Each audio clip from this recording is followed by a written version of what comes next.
I'd like to call the order Kentucky Community and Technical College System Board Regents meetings. I would like to ask parliamentarians to Gall to please call the roll. Chair Hamilton, Yes. Vice Chair Stevens, Present. Secretary Witten, Present. Regent Cox, Here. Regent Fulton, Here. Regent Givens, Regent Hall, Here. Regent Horn, Here. Regent Hunt, Here. Regent Martin, Here.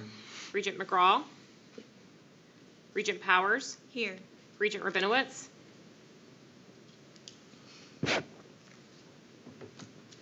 Regent Sutherland. Here. We have quorum. Dr. Young, would you please share some information about Hopkinsville Community College and introduce our student speaker?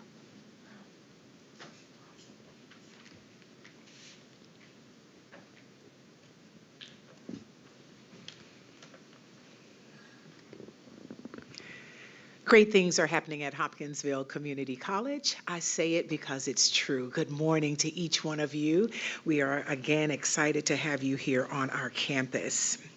You know, when we first discussed hosting the Board of Regents meeting at Hopkinsville, a big part of what we desired to share was our highlights from Fort Campbell, our relationship, our vital partnership with Fort Campbell. That's one of the things that makes Hopkinsville unique. I realize that many of us serve military-affiliated students, but Hopkinsville is one of two institutions that actually have a campus on a military base.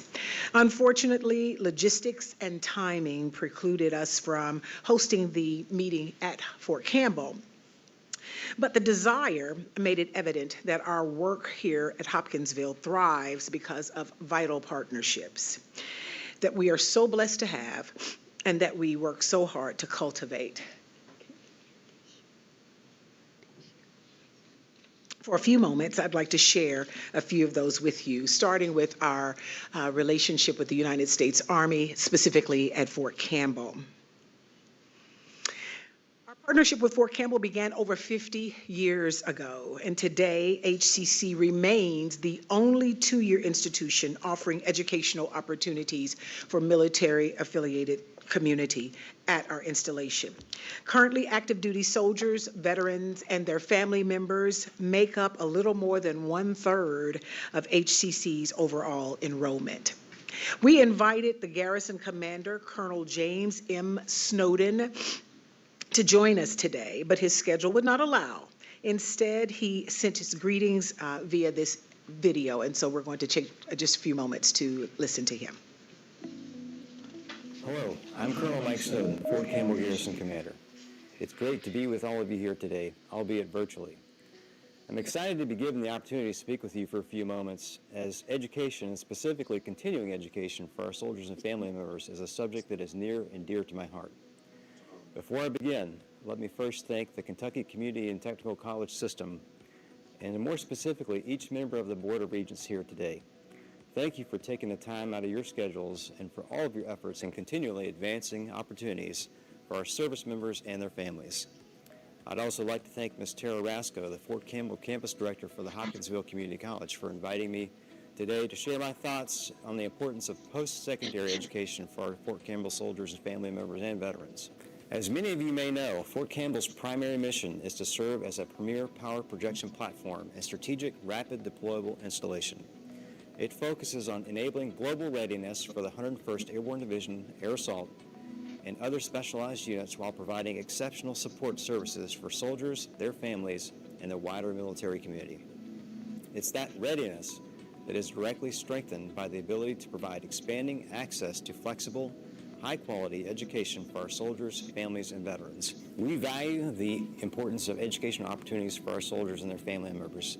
This sometimes overlooked area remains a critical component of readiness, retention, and overall quality of service to our family members and soldiers. By connecting spouses with career training programs, remote work options, and professional networking, they can build portable careers rather than just jobs, fostering a sense of accomplishment and stability that can be carried with them as they change duty stations or leave the military. Fort Campbell maintains a deeply integrated symbiotic relationship with its neighboring communities in Clarksville, Tennessee, and Oak Grove in Hopkinsville, Kentucky, formalized by the 2008 Army Community Covenant. This partnership focuses on mutual support, economic independence, and regional collaboration, as more than 36% of Fort Campbell soldiers choose to remain in the area after their service term is over. By aligning academic programs with regional workforce needs, we are investing in both our people and the long-term economic strength of the Fort Campbell region. This partnership reflects what is possible when military installations and local institutions work together and share commitment to service, opportunity, and commitment. Just as each of our soldiers, family members, and veterans are unique, they often require a specialized or non-traditional way of learning that supports the demands of their military jobs and lives. Flexible delivery options, such as online classes, evening programs, and short-term certifications, and accelerated pathways are essential for military families balancing operational demands. Each of our partner institutions at Fort Campbell offer their own study platforms tailored for student success. Hopkinsville Community College offers strong academic and workforce-aligned programs including nursing, medical assisting, and allied health programs supporting high-demand clinical careers. They focus on skilled trades such as HVAC, electrical technology, industrial maintenance, all of them supporting our local industry, to include Fort Campbell Garrison. Their information technology programs, including networking and computer information systems, are aligned with cyber and digital workforce needs that are increasingly in demand in 2026 and beyond. Austin P and Embry-Riddle offer specialized aviation technology and flight programs, to name a few, and Murray State offers an emergency medical training certification course and integrated studies program designed for those returning to school to finish their bachelor's degree. These are just a few of the dozens of options available. There are also career skills programs offerings, such as earning a commercial driver's license, industrial maintenance and mechatronics, and welding and supporting direct-to-career transitions.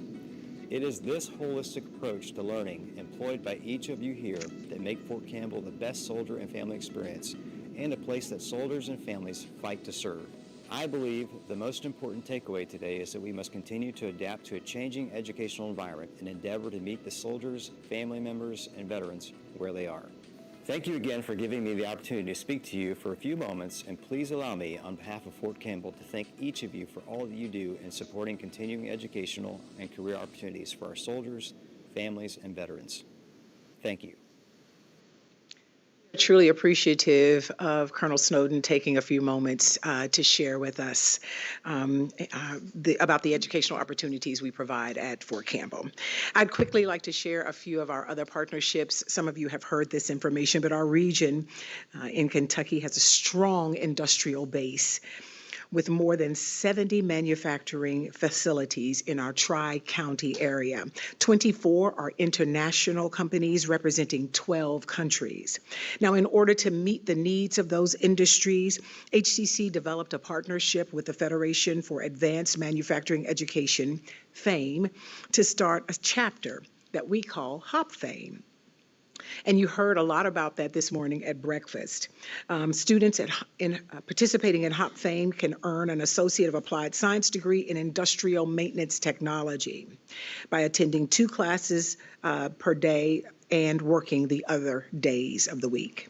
HopFame students enter a world of work with good jobs, good paying jobs, and as we all know, that's a wonderful opportunity. Hopkinsville Community College also partners with our local Rotary clubs. In 2012, the Hopkinsville Rotary Club has partnered with HCC to launch the Rotary Scholars Program. Now, this is a program, a promise-type program, where every student in the public education arena can attend Hopkinsville Community College tuition-free for 2 years. And while there are many promise-type programs across our community or across our Commonwealth, we are only aware of one where one civic organization is taking care of the educational possibilities for a community alone, and that is the Hopkinsville Rotary Club. And this is funded by the single largest fundraising event in Rotary International. So the Hopkinsville Rotary Auction is the single largest individual fundraising program in all of Rotary, and that's pretty exciting. The Katie's Rotary Club, only 20 miles to our west, funds scholarship opportunities for their dual credit students in Trigg County. And these scholarships are also supported by a significant fundraising auction each spring. So we start in April. The second week of April is the Katie's Rotary Auction. The third week in April is the Hopkinsville Rotary Auction. And the fourth week in April is the Elkton or Todd County Rotary Auction. We live in a very generous and giving community, and that's something for which we are proud. Another partnership is with Habitat for Humanity. We realized that we needed to move into the skilled trades, and so when we began to build our skilled trades, we started with construction technology. And we partnered with Habitat for Humanity. That was a great partnership that we were able to build upon. The success of this program has led to air conditioning technology and electrical technology that has also been established at Hopkinsville Community College. And I will just add that our students in construction technology have built a house every year, with the exception of the COVID year, since we began this program. Our K-12 partnerships are also vital. We, of course, just like all of us, are working with our K-12 partners to really offer dual credit enrollment. We are working on new technical pathways here at Hopkinsville Community College. And over the last couple of years, we started an early college program. One note that we are particularly proud of is in spring of 26 early college students graduated from Hopkinsville Community College, and 19 of those graduated with academic distinction. Normally, I start my meetings out similarly as we do with PLT, with celebrations, but this time I will just end with some celebrations. Some of the information you've heard before, but as I mentioned earlier, in the spring of 26, HCC recorded our 7th consecutive semester of enrollment growth. And again, I am so appreciative to the dedicated faculty and staff at Hopkinsville Community College who made a concerted effort to improve our recruitment and retention efforts. These efforts also brought about significant gains in earned credentials. When we reviewed CPE's dashboard in the last 5 years, credential attainment for HCC has increased by 32%, with 46% of our students earning multiple credentials. And over that same 5-year period, our 3-year graduation rate has increased more than 90%. A few months ago, we became aware of an opportunity to expand our campus with the purchase of property located just across the street. This expansion will allow us to provide our students in the CDL and diesel technology program a better opportunity by bringing those programs to our campus, that they will also be closer to the support services we provide. In giving, HCC received the single largest individual gift in institutional history. We revived our spring fundraiser, and we held the most successful internal fundraising campaign to date. Our marketing and advancement efforts has garnered national recognition. In 2025, Hopkinsville Community College turned 60. And so our national recognition was for our 60th anniversary logo and our 60 for 60 fundraising campaign. Finally, one great thing that is happening at Hopkinsville Community College is the privilege of hosting the KCTCS Board of Regents here for the June meeting. We are again excited that you are on our campus.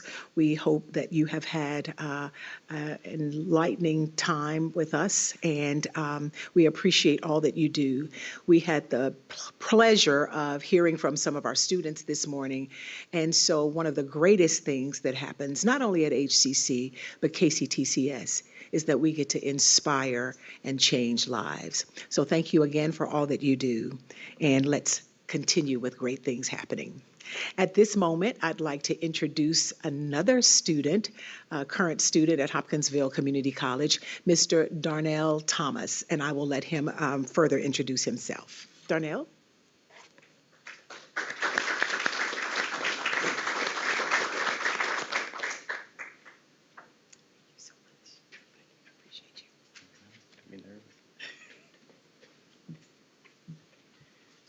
Good morning, everybody. I'm a little nervous today. Normally, I'm comfortable speaking to people, and I usually don't have any issues with it. But it's more personal conversations that I have, and I can talk all day. But I was told to say a few things, be up here just a few minutes, talk about my journey, and I'm gonna do just that. Dr. Young, before we started, she was asking me some questions. Just get a little background information to introduce me. I said, "You're not going to believe there's some things I haven't told you," and I talk a lot, you know. So, my name is Darnell Thomas. I'll start with that. I was born originally here in Hopkinsville. My mother's side of the family is all here. My grandmother, all my cousins, a lot of family friends, just family everywhere in the Christian County area and stuff. We left when my mother got married and my father was in the military. He was stationed at Fort Campbell, so we left. So when I think of home, it's here. You know, family here, home here. We've been all over the world, all over the country, in many places, and you meet friends and acquaintances. But whenever they say I'm going home, I always come back here. You know. So my journey at HCC started, you know, I graduated from high school. I didn't graduate from Hopkinsville. I went to Hopkinsville my junior year, but my parents were stationed. My dad was in Clarksville, so I had to go to Northeast, so I graduated from Northeast. But like I said, home was here. And so I started my community college career here back in 1995. And I don't think anybody knew that. So when, you know, all the faces that I see now that are familiar with me on campus and stuff, it's just been a few years since they've seen me on campus. But when I registered, I was going through academic advising and different things, they're like, "Hey, you got classes back in 1995." I'm like, "Oh yeah, you know," and then it just kind of, it's like, but this is where, you know, my educational foundation and also a part of my military foundation started here. When I left Hopkinsville in '95, I joined the Army Reserves. And so while I was serving in my country, I was taking classes part-time and serving, and then I got deployed to Bosnia. And this is where I aged myself, because this is back in 1997. I was in Bosnia when they were falling apart. So did some time there, came back, and I tried to take a couple more classes. I actually took some classes at Fort Campbell, interesting enough, and then I went active duty, so then I left, you know. So my educational journey along through my career was, you know, while I was in the military, we work on to get promoted and different things. You gotta have education is a key piece of it. And so I got my bachelor's degree while I was in the service still, you know.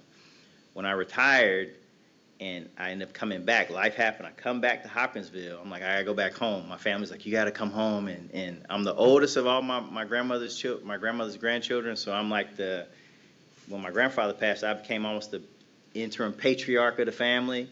And so I'm here, and there's all these responsibilities that they putting on me, you know, to do things for my grandmother, do things for my parents, and stuff like that, and for the family in general. But one of the things that stuck with me that my grandfather taught me was education, education, education.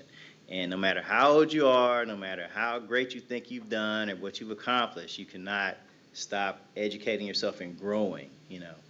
So I decided, okay, well, then I'm going to take this other path. And I got here and I got into some real estate investing, and it's the craziest thing. And so I have somebody over and they're doing some work and they're charging me all this money and stuff. And I'm like, you know what? I'm not going to let somebody beat me over the head. So I decided I'm going to take up carpentry, get my hands in there, so that way I have a better understanding of what they're doing. Not necessarily to troubleshoot, but to know, you know, if somebody's telling me something, I can speak with credibility. Hey, I don't think that's right or whatever. And so I started in the carpentry program in the trades. We built one of these Habitat for Humanity houses during my program and stuff. And so did that, and then got into the electrical program. So I'm just finishing up the electrical program now, and I go into HVAC in the fall, you know. So the reason I stayed here and I chose this school was, you know, like I said, my family's all rooted here in the city and in this area. But also, when I come on campus, I see so many faces. You know, everybody's very personable. And it's like family, just an extended family, on the campus here. And that's why I chose to continue to go here throughout my academic journey and stuff. I see faces, I see Dr. Young in the community, and I'm with my grandmother. I'm like, oh, that's Dr. Young, Grandma, and it's like time hasn't passed, and it's like, oh, she's just an extended part of the family and stuff. Or, Miss Diane, who's over the trades program, we share the same last name, and so we're adopted cousins, to some extent. I know she's not in here right now, but I told her I was going to mention that while I was up here talking. But I've had some challenges at the school here as well, and that feeling of family, let me get through those challenges, and it was some stuff I had going on with the school itself, but everybody was supportive, just like anybody in your family would be. We're going to help you get through this, and we're going to try our best. And I mean, after hours, I was getting phone calls and people reaching out just to help me, this one little student, 0052745 or whatever, and you don't get that at other places, And so, I tout to all of my relatives and anybody I talk to, because I love to talk, apparently. And I'm a little nervous right now because I'm talking to a bunch of people, when usually I have great conversations, individual conversations and stuff. But let me make sure I didn't get too far off track. Okay. Yes. So besides the family, the level of community involvement, I've been to some bigger schools as well, and like heard during the panel, a lot of students here, they go to class, they got life, so they get off campus and they go back to work. And here, I've had the opportunity to be so involved. I think I've been voluntold a lot of times more than I've been volunteered, but it's fine. I love it. I love the involvement. And so, one of the things because I'm the vice president of Student Government Association as well, and my president, Miss Jones over there, and we talk a lot. Hey, we want to make the experience here that the community college has to have some of the same opportunities that you have at the four-year college, to get involved with the student organizations, to do things in the community and things like that. And because a lot of folks are from the community, it even means more, at least to me, because we're doing things in the community that I'm a member of, and stuff. And so, let me see. Okay. I think I've covered most of my points. It's like, so I'm a little nervous. The student-instructor ratio is great. Big schools, you're just a student number. Here, all my instructors know who I am, and we're all really close, and they're concerned about my well-being and vice versa. The faculty and staff, amazing. You're cared about here. It's not oh, he's just a student and I got to do my job kind of thing, and they'll show up or not show up or whatever. And so, like, it's this morning as an example. I got a phone call this morning because I was running late for breakfast, and I was like, well, I don't think I'm supposed to be here at this time. No, you got to hurry me. So I was about 10 minutes out or whatever. But the fact that I got the phone call, just showed me how important, they feel about me, being here and just in general. And this is not just a one-off type of thing, and stuff. And so that faculty and staff support is amazing. I think especially if you're new or unsure about some things as you go along your academic journey, having that is just the greatest motivator to push you forward to succeed and move forward. And I know it's helped me tremendously in my career, educationally and professionally. So without any additional questions, I'll just have a seat. And I thank you guys for your time this morning. I just want to say, on behalf of KCTCS, thank you for sharing your story today. Thank you for serving us in uniform. Thank you. Also saying, thanks for calling Hopkinsville Community College home. We appreciate that. Yes. And you're an alum, so feel free to donate if you'd like to. But you said you like to talk, so talk to everybody in this community to enroll here, okay? Definitely. Thank you for sharing your story. Thank you. Appreciate it. Thank you.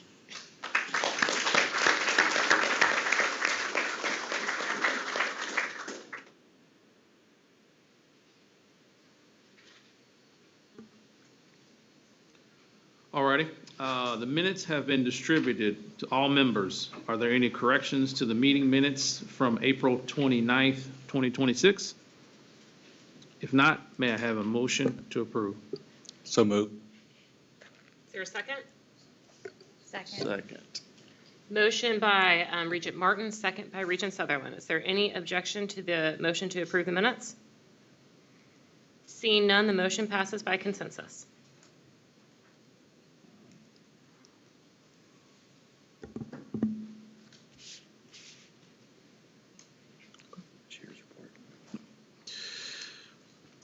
I want to congratulate Dr. Quarles and his team on a successful spring semester. It's been great to hear about the graduation ceremonies across the state. Every year, the Board of Regents conducts a self-evaluation survey to determine our strengths and areas for improvement. I would like to thank Regent Sutherland for leading the survey this year. I would now like to ask him to present the results of the survey.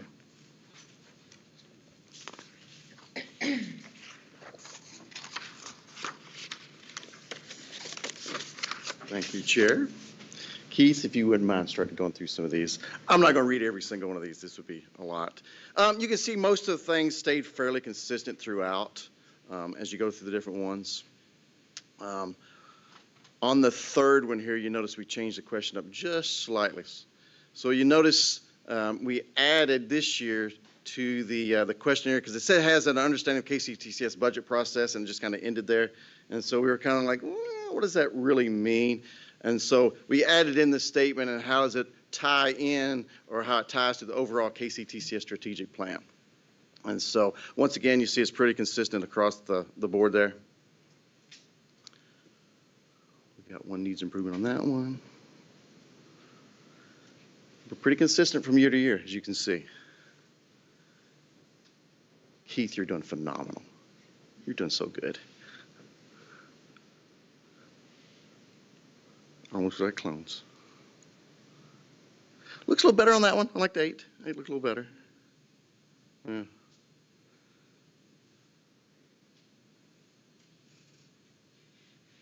Yeah, the fundraising ones. Yeah. Doing better. Here into our confidentiality. No political influence. Very good. All right. About the same. And once again, thank you guys for filling this out. We appreciate that. Once again, pretty consistent. Oh, look at some of these, weren't they?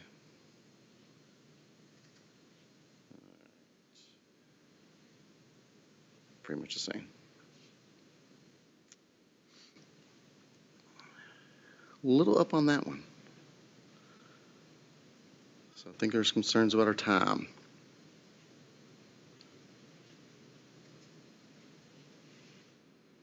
All right, let's look at some of these. So some of the things we're pleased about, the openness, the experience and wisdom throughout the board, the commitment they all have to KCTCS, all the information we get from system office. You guys have done a phenomenal job of getting us the information, and we make you do all kinds of singing and dancing at the last moment. We're like, oh, we'd like to have this, this, this, this. Thank you, Todd, for all the stuff that you do. Let's see, let's go on to the next one. Some of the pleased things we are, how well we work together, and the synergy. On to the next one. Here we go, concerns. So some of the concerns, let's talk about some of those here. The board's ability to maintain a well-engaged board members. We currently have a great team. Being proactive, identifying emerging strategic risks before they become agenda items. And so that's kind of a toughie, trying to look out and see what we're having come up before it actually comes up. Be a little more proactive. Attendance is one of the things. The changes in the size of the board.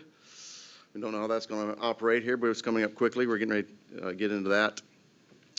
More time. That's one of the things we've seen a couple of times in here. Committee structure needs to be added for facilities was a concern. Budget concerns for all cabinet level positions at the system office in 16 colleges. Concerned about the administrative costs for the whole entire system. Long-term financial planning, how it aligns with the strategic goals. compression, compensation, student-facing faculty and staff systems. And those are always going to be toughies. I think these will be concerns that we'll have from now till forever. Retention, political influence, funding in general, that's a huge one. Learning on the fly, because sometimes as these members come in and out and things like that, you're kind of thrown into these positions and it's kind of tough to pick up on what all is going on. The fundraising, believing the management team's top notch, no concerns about the current direction of KCTCS. That's more of a good thing than a concern. Funding uncertainty, we're always going to have that one. Next one there, Keith, thank you. This is some of the ones with the following changes. So this is some of the little more bigger stuff. Always room for improvement, of course. Maybe we should attempt to shadow some of our peer groups and different ways that those boards run. I know we've attended the American College Board for some of those conferences, and those were some really good information we got there, some presentations and things like that, so that was really helpful. Additional opportunities for board members to collaborate.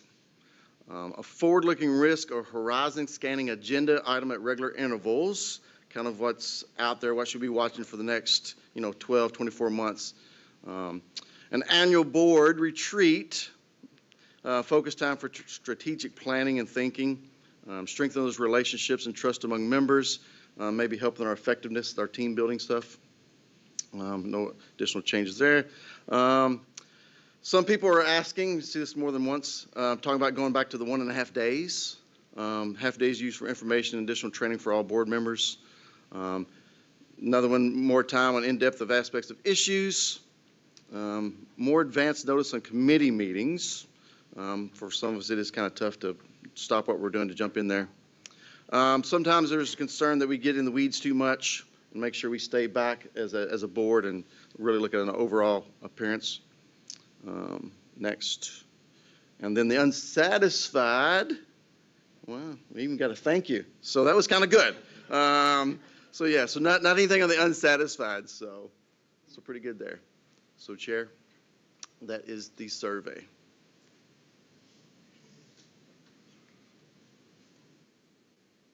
May I have a motion to approve the 2025 Board Evaluation Report? So moved, Brianna. Little echo Second. there, so. Second? Motion by Regent Witten, second by Vice Chair Stevens. Chair Hamilton? Yes. Vice Chair Stevens? Yes. Secretary Witten? Yes. Regent Cox? Yes. Regent Fulton? Yes. Regent Givens? Regent Hall? Yes. Regent Horn? Yes. Regent Hunt? Yes. Regent Martin? Yes. Regent McGraw? Yes. Regent Powers? Yes. Regent Rabinowitz? Yes. Regent Sutherland? Yes. Motion passes. Dr. Qualls, will you please provide your report and present your 2026 to 2027 vision and goals, please? Thank you, Mr. Chair, and good morning, and thank you, Hopkinsville Community College. Thank you, Dr. Young, you and your team for hosting us, not just today, but yesterday as well. We had a great KCTCS for Kentucky event, wonderful student panel this morning. Thank you, Darnell, again, for sharing your words this morning. And also welcome PLT, our executive team, cabinet, system office. Today, we've got about 30 items or so on our agenda, so we're going to move expeditiously, but please stop and ask if you have any questions along the way. This morning, I'm going to present a presidential update, and then I'm going to transition into vision and goals. And so right now, being distributed would be the quarterly report that kind of sums up this past academic year. I'm just going to go through that a little quickly, and then we'll transition to vision and goals. But first off, it's been a remarkable year at KCTCS, and actually we just got in some fresh statistics that truly make this past year a historic year. And before I announce these numbers, I want to say thank you to everyone across the KCTCS team, from our maintenance staff that we honored this morning, to our advisors, faculty, staff, PLT, our expert system office folks. Thank you for a wonderful year. Because as of this morning, we can tell you that we had the most number of KCTCS graduates in the history of KCTCS in 1 year, with over 25,000 walking across stage in 2025, 2026. First time in system history. Again, it reflects our growth. And we also earned another all-time high as of this morning, over 47,500 credentials awarded this past year. So we lead as the most credentials per capita. We continue to be the largest workforce training arm in Kentucky. Our graduation is up 2.4% from last year, and credentials are up over 6.3%. So congratulations again on a historic year across our 16 colleges and the Kentucky Fire Commission. This reflects the completion of graduation season as well. We had about 25 graduation ceremonies. Think about that, 25 plus. I was able to attend 3 of those ceremonies, including our Fire Commission as well, GED graduations. Some of our colleges now have to provide more than one graduation ceremony because there's just so many graduates, so many guests. That's a good thing for us. And just this past Friday, I was in West Liberty with Maysville Community Technical College and attended a ceremony at the Eastern Kentucky Correctional Complex where we had 20 incarcerated students complete multiple associate's degrees as well. So thank you for all those across the system who make this a special day for our graduates and their loved ones as well. It was also a special ceremony this past spring. Of course, you know, we installed President Todd Brand back in January officially as president, but also respectively Dr. Michelle Trawick and Dr. Lee Harrison were officially installed as presidents at their respective colleges this past graduation ceremony as well. We're really proud to have a full team right now. We have leadership across the system, and don't forget, we have more national accolades coming in. 8 of our 16 colleges were recognized as Aspen Institutes, top community colleges in Kentucky. But we wanted to go just a little bit further, that West Kentucky Community Technical College moved on as a semifinalist. So congratulations, Dr. Reese, on that. I mean, it's a big honor to do that, so congratulations. We all share each other's success. We also have had renewed and continued progress on strengthening our transfer agreements as well. If you look in your printed report, we had Northern Kentucky University, Dr. Katie Short-Thompson, come to the system office, join Dr. Fernando Figueroa with Gateway. We had some students speak as we renewed and expanded and strengthened our transfer agreement with Northern Kentucky University. This is something that we will continue. We just have one left in the public arena with KSUs. They re-envision themselves as a polytechnical institution. And of course, we continue to work with our private institutions, both in Kentucky, but also across our state borders as well. This past April was Community College Month. We actually spent 2 months celebrating Community College Month, starting out with Going Pro. But this is always an opportunity for us to highlight what we do.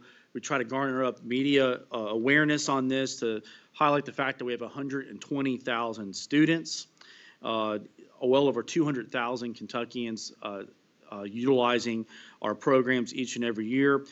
And here's another one. We added up our enrollment, and our colleges enroll right at 46% of all undergraduate students at Kentucky's public institutions. So think about that, nearly 50%, nearly half of all public undergraduate students are with KCTCS. That's a large market share. We're proud of that. It creates some complexities as well, and we'll talk about that in vision and goals as well. But don't forget that KCTCS also has a large influence on economic development in Kentucky, that we're responsible or trained 1 in every 49 jobs in the Commonwealth, and have an annual economic impact of around $3.9 billion just with our system alone each and every year. Community College Month also included our Going Pro event. You actually heard a student this morning that traveled up there to the system office, received $250 and a scholarship for our Going Pro kickoff event. It's also Celebrate Dual Credit Week, and of course KCTCS Giving Day, and we've got some stats on that here in a second. But speaking of dual credit, we celebrated that with enrollment signing up this next year. We've had some policy changes, which we'll get into later. We're going to have a presentation about the dual credit scholarship later this morning. But we want to make sure that you all are aware that in many of these high schools, we're helping provide that last year of instruction. And that saves students time and it saves students money. And so for us, we actually added it up that we project that due to our KCTCS dual credit offerings, we save Kentucky students $16.8 million in tuition costs because they start early with us as fully enrolled students. That's savings to our students, and it's a good piece of public policy for Kentucky. And as we mentioned earlier, we have a couple hundred students, probably more, that graduate with an associate's degree before they graduate high school. And how cool is that? We also are expanding our scholarship opportunities. We have a great partnership with the Alliance of Boys and Girls Clubs across Kentucky. We're awarding $2,000 scholarships, Kentucky 4-H, Kentucky FFA. We continue to try to invest in these youth organizations because chances are they're probably students with us in the first place. Mentioned Going Pro earlier. This is a great event. It's we have the NBA Finals going on right now. We celebrate athletes. Kentucky's a big sports state. Well, as you probably are aware, Going Pro is that same model. It's signing on with your first job. You combine this with the efforts we're doing with the FAME program. We're really trying to highlight our work and learn programs that are available for our students so they can make some money, have a job, and get an amazing educational experience with us as well. Just to highlight a few of the entities that were with us that day: the Kentucky Transportation Cabinet, UK Healthcare, Pratt Paper Mill from Henderson, Appalachia Regional Healthcare, Hibbs Electromechanical, and Baptist Health. And we continue to grow that. We used to have this ceremony at the Capitol. Capitol's under renovations for the next 3 to 4 years. So we had it at the system office, and I'm telling you what, we may never go back. It was fantastic. It was really focused on our employers and students as well. And again, due to a bound credit union, each one of the students that attended got $250 to use towards buying boots or whatever that they need to get going with their new career. This next year, we're going to be focusing a lot on career development.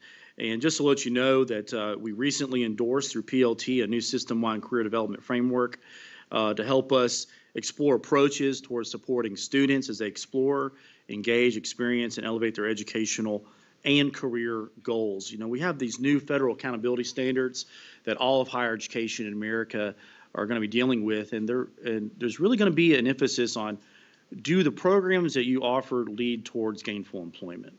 And so, I think that's a fair assessment. If taxpayers are going to support our public institutions, is that they want to lead towards job offerings. And so we're going to be spending a lot of time on that. And just a friendly reminder that recently we did a deep dive here that over 83% of all the credentials that we award directly align to the top 5 targeted industry sectors in Kentucky, relating back to manufacturing, business and information technology, construction and skilled trades, healthcare, transportation, and logistics. And you're going to hear a little bit more about this in the vision and goals in just a few moments. We've also have invested in a new partnership tracker tools for us to help better understand the thousands of partnerships that we as a system have across the state. We work with well over 3,000 businesses. We're trying to pump up our interaction with interlocal government, state government, nonprofits, et cetera, expansion of the relationships that we have with employers, universities, nonprofits, community partners, et cetera. So we want to make sure that we not only have robust partnerships, but that they're meaningful partnerships as well. It's not about the volume that we have, but it's about what is the meaningful aspect of this relationship and does it benefit our students as well. For those that were here yesterday, we're continuing to travel Kentucky as I visit each college every single year with our KCTCS for Kentucky initiative. So thank you for hosting just yesterday.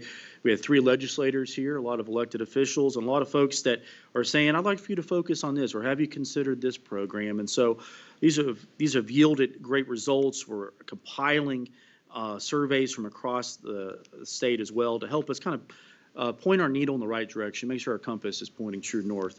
We really appreciate those who participated in KCTCS for Kentucky. It seems like it's been forever since the 2026 General Assembly adjourned on April 15th. but this is the first Board of Regents meeting we've had there since then. So let me just cover a few things that were accomplished that I know that I've communicated out with our weekly emails. But first of all, thank you to our members of PLT, our presidents, executive staff, et cetera, who made the trip to Frankfurt. We had several advocacy days, one-on-ones, key meetings on key days. People had to stop what they're doing to join us in Frankfurt. We appreciate that because it paid off. I'm proud to report today, and just yesterday, we had the chairman of the House Appropriations and Revenue Committee, Petrie, with us here on campus. Due to our advocacy efforts, we had no cuts to higher education on our operational budget. And at one point in the budget session, we're looking at a 7% cut, then a 3.9% cut. A lot of state government did receive cuts, but higher education was protected from that thanks to our robust advocacy efforts. And so Regents, thank you for joining in on that effort as well. So congratulations. Three key bills here. There are lots of bills that affected us and will affect us over the coming years, but three big ones, obviously, our KCTCS reform bill, House Bill 619, which is a 2-year process and result of the hard work that we submitted as a recommendation as a result of Senate Joint Resolution 179. And as you all know and has been explained, this is going to affect this board. There's going to be an expansion of the number of regents to provide geographic representation as well as industry representation. And we'll be talking about that as that implementation occurs over the next several months. But I want to make sure I make a public statement this morning is that the current policy of the faculty role in curriculum development will not change. And so you're going to make sure you hear that from me, that we have that commitment working with our members of the Faculty Senate and respective leadership across the colleges is that policy will not change. There's a lot of implementation work that is underway, including meetings with SACs. The local colleges will now have college advisory councils, et cetera. So there's a lot of moving parts on 619. Number two was a similar reform bill to the Kentucky Fire Commission, House Bill 419, which helped implement some of the findings from their recently completed audit, but also some governance reforms as well.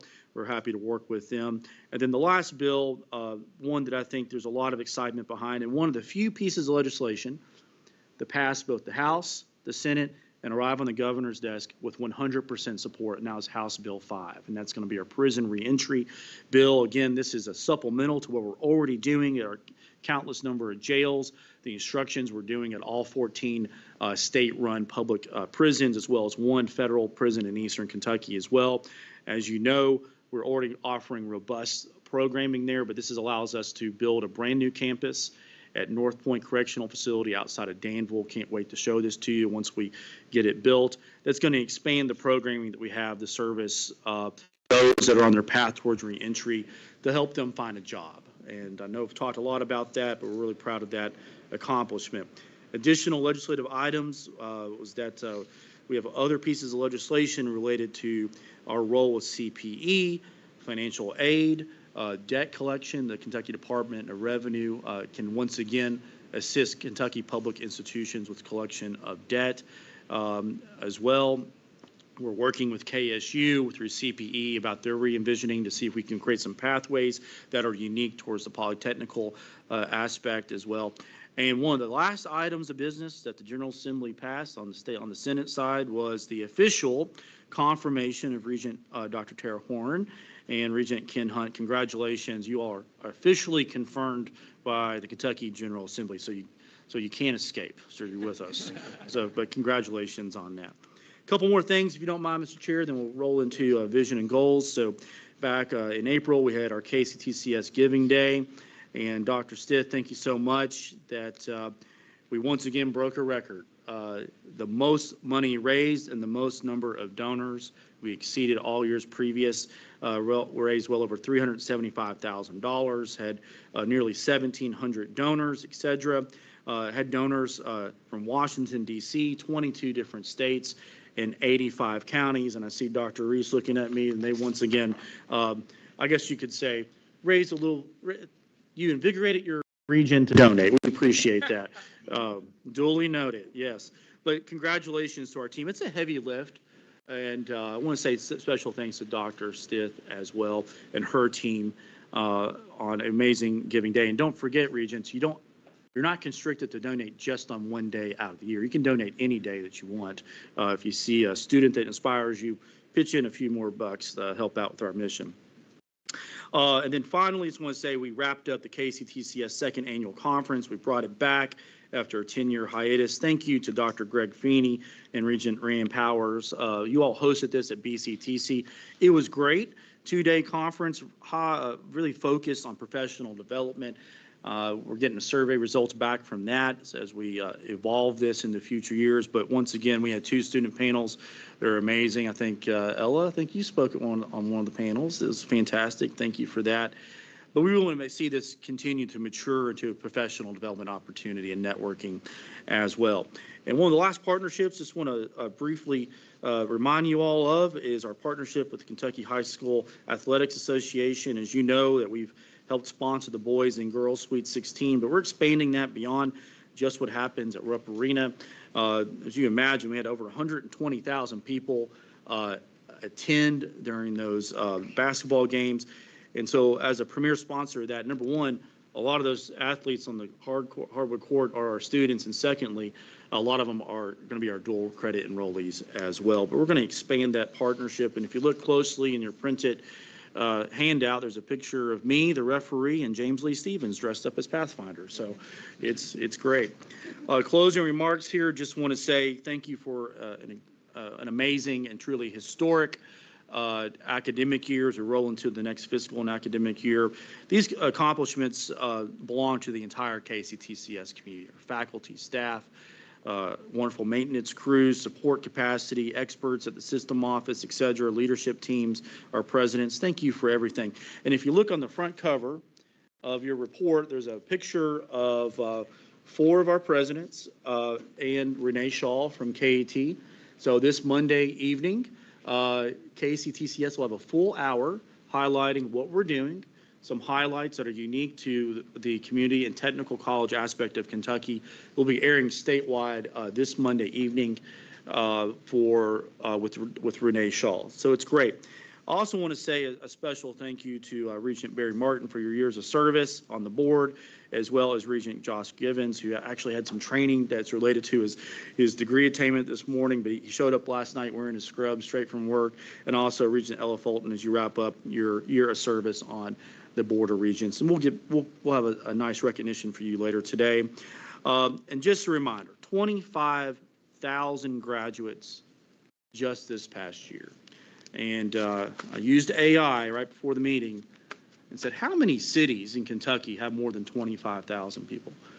Only 16. There's only 16 cities in Kentucky that have more than 25,000. That kind of puts it in perspective, the volume of graduates and people's lives that we're changing with every credential and diploma, because you're not just changing their lives, or chances are you're helping support them to get a better job, social mobility, reinvestment in local communities.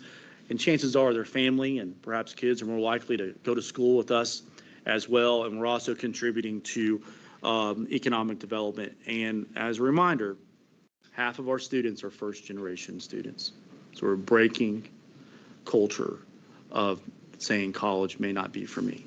At KCTCS, we are the college for every Kentuckian, as our strategic plan says so. So if you don't mind, Mr. Chair, if there's any questions on the quarterly report, I'm happy to take those now. If not, we'll roll into our vision and goals for the upcoming year. Any questions? No questions, but just wanted to thank you for presenting your 2026-2027 vision. Well done. Yeah. We'll roll into that right now, if that's okay. Thank you. So we have an additional handout right now. I think it might be in front of you. So these are the proposed vision and goals. You know, each year we present these. Our presidents and chancellors will be incorporating these into their operational plans. And in September, you as a board will adopt these vision and goals. So first off, if there's something on this list that you think needs to be codified, edited, or if there's something that needs to be added to it, just please let me know, because we have a little bit of time until September to add to this. But as we reflect on the accomplishments of the past quarter and our vision and goal completion of last year, this next year, we're going to be focusing on implementing our new strategic plan. Again, we are college for every Kentuckian, but we have broken it down into some buckets. Number one is clear pathways towards student success. It's very important for multiple reasons that we have clear pathways to student success. Number one, it's our commitment towards workforce. It's making sure that our programs have relevancy. We're listening to employers to make sure that we're offering or adding to curriculum that's needed, but also because we know that there's new federal accountability standards that are on the way that really is an assurance that our programs are leading towards job attainment as well. And so this means we'll be focusing on transfer pathways. You heard me mention earlier the fact that dual credit is a third of our enrollees, and it's gotten so large that we need to have a conversation about the strategic aspect of dual credit at KCTCS, not just about enrollment, but about the revenue side as well. We just saw that through KIA, one of the dual credit scholarships was limited over the next year. That's going to affect us. So we need to make sure that we have a strategic pathway and conversation about the role of dual credit as well. And also make sure that our transfer to four-year institutions is as robust as possible. Right now, we have about 15,000 students transferring. CPU would like to see more students transferring on as well. Also, student experience. We heard from a student this morning that said, I love getting involved on campus. There's things to do. Heard from a student yesterday that enjoyed our esports offerings as well. We'd really like to spend some time this next year talking about the role of student governments. We want to make sure there's a student government association at all 16, that we expand or evaluate our competitive skills competitions, whether it be welding, et cetera, and also evaluate our relationship with the National Junior College Athletic Association. We have at least one of our college as a member of that, so we're going to explore student activities as well as we are well beyond the post-COVID years. Make sure that the aspects of student opportunities are available, including study abroad opportunities as well across the state. We also want to make sure that we strengthen Kentucky's workforce through employer engagement. We spend a lot of time with our friends at the Cabinet for Economic Development, local economic developers as well. So we want to make sure that that tie is very strong, that we're involved on the front end of economic development projects. You saw right here in Christian County, it's over 70 industries representing multiple countries. So we want to make sure that we're truly aligned in that aspect. That's going to make us focus on our partnerships, this new partnership tracker as well. And it also leads to meaningful partnerships that they need us, they invest in us, and then they become our advocates, especially when we're going to Frankfurt. And just this past week, we accepted a large donation from a partner in the Somerset area who's been donating for years and years and years because they're hiring our welding students. And that's what a mature partnership looks like, but also a commitment towards workforce development. Again, we'll be focusing on career development, and we just adopted or talking about a framework. A lot of our colleges are doing a fantastic job of this, but just making sure that every student has that exposure to job opportunities in their area across the state as well. We also want to make sure that we are investing in our KCTCS team, our employees as well. We're currently reviewing benefit packages and offerings across the system and making sure that we are making our place truly a great place to work as well. Of course, we have a lot of mandates from Frankfurt. And so this next year, if you look at our vision and goals, it's going to be a year of implementation. If I had to sum up the vision and goals in one word, it'll be implementation this next year. Starting with our strategic plan, which you all adopted at the March meeting, we actually have processes in place at a 2-year intervals to implement the strategic plan. And also the many, many different bills that have been passed, some of which will take more than a year to implement. It's going to be a major lift. We're motivating our chancellors and presidents, their leadership teams. We actually got them all together in one room for the first time in KCTCS history. Had them all in the same room on May 27th last year to talk about how we're going to implement and what this reform legislation looks for us. Of course, we're going to continue to address audit observations, advance and modernize our system. We have a big decision and pathway to make on the future role of artificial intelligence. So thank you, Regent Ryan Hall, for what you're doing on that, and perhaps a strategic investment as well on AI. And finally, just want to make sure that we are prepared for potential changes to Kentucky's performance-based funding model. One of the bills that were passed this past session is going to be the reevaluation and a work group that will be starting later this month, including 10 legislators, about potential changes to performance-based funding. Right now, it's funded at $115 million. And so this is an opportunity for us to say, look, we have 46% of all the students. Right now, we're getting 22% of the pie. Perhaps we deservedly so deserve more than that. But it's going to get super complicated, so we're already in prep mode for that as well. We're also going to be spending some time telling the complex story of KCTCS. I think I heard from Regent Hunt that we're a complex organization. There's lots of good news. You reflected on this in an email to me, that we are going to try to do our best to try to get the good news out there, because sometimes we get so focused on the various aspects of this large, complex organization. But we want to make sure that we're sharing the good news as well as we can. And one thing that we've heard internally is that we need to strengthen our supervisor training and onboarding process for new employees at KCTCS. Those are the things we're going to be working on. And as I close here, Mr. Chairman, again, these are proposed. If there are things that you want to take this home, evaluate it, just shoot me an email. If there's things that need to be codified, edited, added, or subtracted, just please let me know. But it's going to be a heavy year of implementation. With that, I want to say thank you for your involvement. Thank you for your participation. And I look forward to today's meeting. Thank you very much.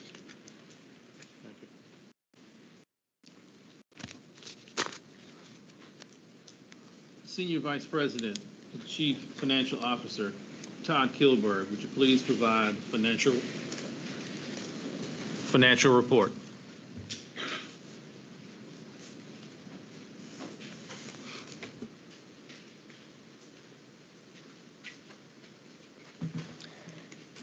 All right, thank you. Thank you, Mr. Chair.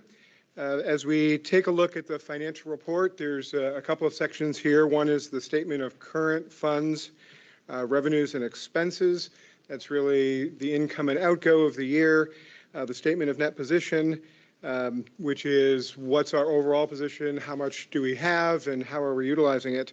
And then I have some comments at the end, just around a couple of notes that I would like to share with you, some good news from the financial picture. When we take a look overall at how things have gone in our Trains quarterly update, you'll note that we have open commitments of almost $4 million. Again, remember that Trains goes on an ongoing basis. There's no specific term for Trains, so sometimes you'll see dollars that are going into next year because our employers don't necessarily work on the semester system that we work with. Funds have been reimbursed to the colleges for active and closed projects, totaling $3.6 million so far this year. The yearly allocation of $4.1 million. You will see later on in our budget presentation that the General Assembly did approve an increase to Trains to $6 million, so we're very happy about that.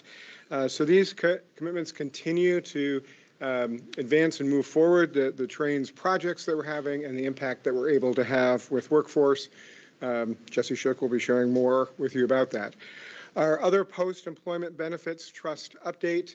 The one note out of House Bill 500 this year is that we have some challenges ahead that will involve coming up with a plan as to how we would take the excess that we have and return it to the state coffers.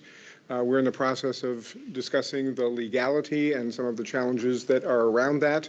Those discussions are not concluded at this point, but we will have that as a challenge this year. From a financial perspective, the OPEB Trust is doing very well, and you will note that the portfolio closed on March 31st with a slight decrease from January. With an opening value, it's now at $268 million. But on a year-over-year basis, from April 1st of 25 to March 31st of 26, it delivered a 13.26 positive return on it. And it's a nonprofit organization called the Common Fund that helps us manage this. I wish I could personally invest with the Common Fund if we could get an annual increase of 13.26%. That's a good return for us. So overall, those are some of the big picture items. When we go to the statement of current funds, revenues, and expenses, and I'll try to talk through some of the highlights on this. The first section under revenues, because we're 3/4 of the way through the year, I'm always happy when we see the numbers at above 75%, meaning that we're on target. and the expenses at under 75%, with a couple of exceptions we'll talk about. Our state appropriations did increase this year. Our non-credit tuition, you will note, that number is below the 75%. Non-credit tuition is primarily, let me get the right word here for that, is primarily non-credit customized workforce training related to trains. And because some of that isn't accounted for till the end of the fiscal year, that's why you see it at under 59% at this point. But each year that does come back up when we do the final accounting at the end of the year. Our investment income, last year we were at 178%, 3/4 of the way through the year. We haven't been able to meet that mark this year, but we are still at 138% so far through the year. So we've met our budget plus an additional 38%, 3/4 of the way through the year in our investments. Governmental grants and contracts, that has to do with a number of things such as Pell, a number of pieces there. You'll note that that's at 82%. And restricted funds that you see down below under revenues, that has to do with financial aid. And so you'll see that that's up because our enrollment has been up. So that's a good sign for us. Under expenditures by program, instruction, a good deal of that has to do with increases in salary because we have our faculty salaries under there, as well as under some of the other areas. Institutional support, this is one area where I will call out to you. We are seeing an increase this year, a fairly significant increase in bad debt. We are very thankful for the legislature's addressing of the issue and returning us to the Department of Revenue. We're working at more consistent policies and trying to work to coordinate the efforts of all of our schools. They're still staffing up for this new responsibility, but that institutional support number is a number of pieces along those lines. Student financial aid, you'll notice that's a bigger expenditure than I said we would generally like, but that's because we had more students receive more financial aid that gets then returned to them in residuals. And so that's actually a good thing because it means that our enrollment is up and we're paying students more on the expenditure side. So when we look at our total operating expenses of $1,053 million, that's the picture so far through this year. So are there any questions on that particular report from any board members? All right, then we will move on to the statements of net position. This is, where do we stand at this point? Our cash and cash equivalents are up $67.2 million so far this year. Our unrestricted revenue, again, that's a good sign. That's come up from as a result of tuition. Current loans, accounts, and pledges receivable, net of bad debt. We do have student receivables are up, grants are up, and our Barnes & Noble receivables for this year are up as we make the transition to BiblioU. But we do have some of those things that have increased this year. Under our non-current assets, our restricted cash and cash equivalents. This is restricted cash that's used almost exclusively for capital projects and asset preservation funds. So when it's set aside in account as we do those projects, once the building is complete, then it moves to an asset that we then hold. $93 million, roughly of that was spent on capital projects. It was set aside for the construction of buildings and the improvement of buildings. And so that money has been spent throughout the year, which you'll see later. There's been a lot of projects going on. So that's what that number represents. Our endowment investments are up $14 million. So while Megan's out trying to fundraise, and we really appreciate it, I say that Megan has the hard job of bringing all the dollars in. I just get to report on how we spent it. So she has the hard work, but we do try to help manage that by managing the endowment. Have a great team, and so that is up. And then our net other post-employment benefit asset you will see is that the OPEB trust number that's up. Under deferred outflows, those numbers represent primarily KERS and KTRS, as well as some of the expected expenditures we will have that we don't have yet around the OPEB trust. On our liabilities, accounts payable and accrued expenses are up. That's primarily because salaries were increased this last year, and so that has to do with payroll. Unearned revenue has to do with deferred scholarships that will come up later on, but we need to keep those funds reserved. Under our non-current liabilities, our leases payable, these and notes payable regard any debt service payments we have, particularly around BuildSmart. We still have some payments that we may continue on BuildSmart and those bonds. More to follow on that. Our deferred inflows, again, these are the pieces that we're still seeing from KERS, KTRS. So our net investment in our capital that you'll see there, you'll notice that went up. That's also primarily that $93.3 million in capital assets as a result of investing and spending the money to either build buildings or increase the value of them. Now the assets are worth more and they're listed on the asset line rather than on the cash line as sitting in an account. And so at the very bottom, unrestricted, our revenue over expenses, a note, you will see that we were at $348 million, so our total net position has increased this year to a healthy $1.4 billion net position when you include not just dollars, but you include all of our assets across the system. So any questions on the statements of net position? All right, Jim, just a couple of other things then I want to note with you that didn't make it into the report. One is that this spring we went through our annual Moody's evaluation of our bond rating. Our bond rating was increased from A1, we used to say like the steak sauce, to a AA3, which is the highest rating in KCTCS history. It indicates the KCTCS is a low risk investment, and so we're very pleased with that. We'd like to keep moving forward. I'm told that the world's largest nonprofit is the Vatican, and second is Harvard.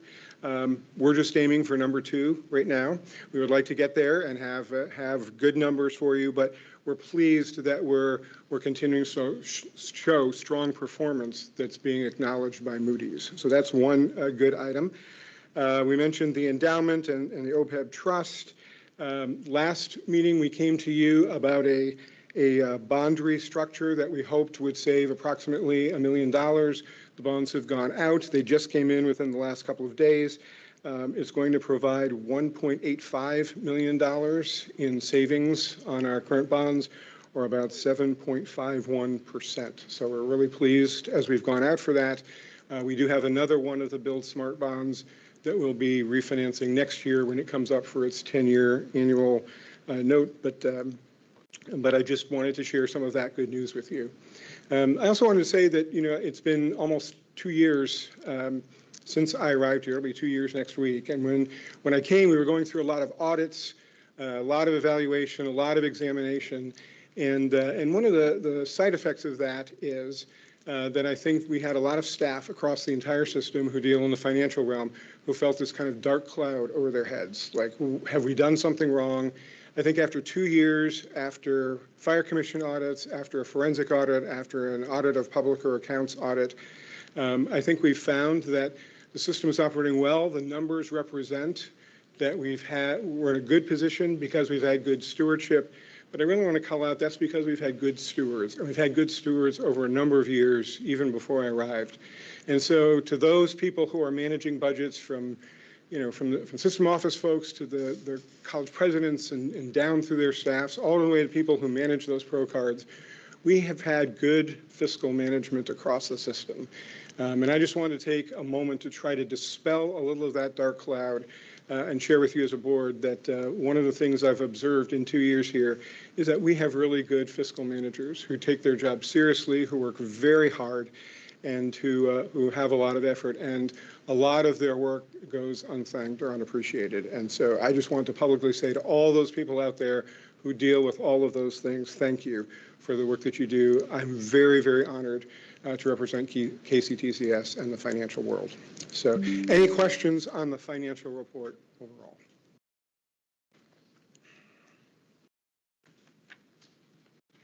Okay. We will go into, let me find the next tab here, our tuition rate. We are proposing what was proposed last year is as a $3 per credit hour tuition increase for our in-state students. We had looked potentially at trying to align out-of-state and in-state student tuition. We've not been able to do that at this point. We're still under discussion regarding that. And this year, I would say this $3 is particularly important, even though things have remained level, and we're very thankful for that. We do have continued increase in expenses. At the last conversation that we had at the board workshop, there was a question that came up around what's the impact on dual enrollment. And Alicia Crouch is here. We wanted to give you some live data around how we're projecting that and how we're looking at it and why it's a little complex to try to give you an exact number. So Alicia is going to talk through some of that data with you, just so as we think about tuition for the next year, you have some perspective as a board as to what we're addressing. So Alicia.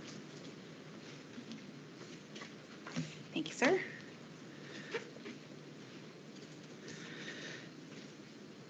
Okay.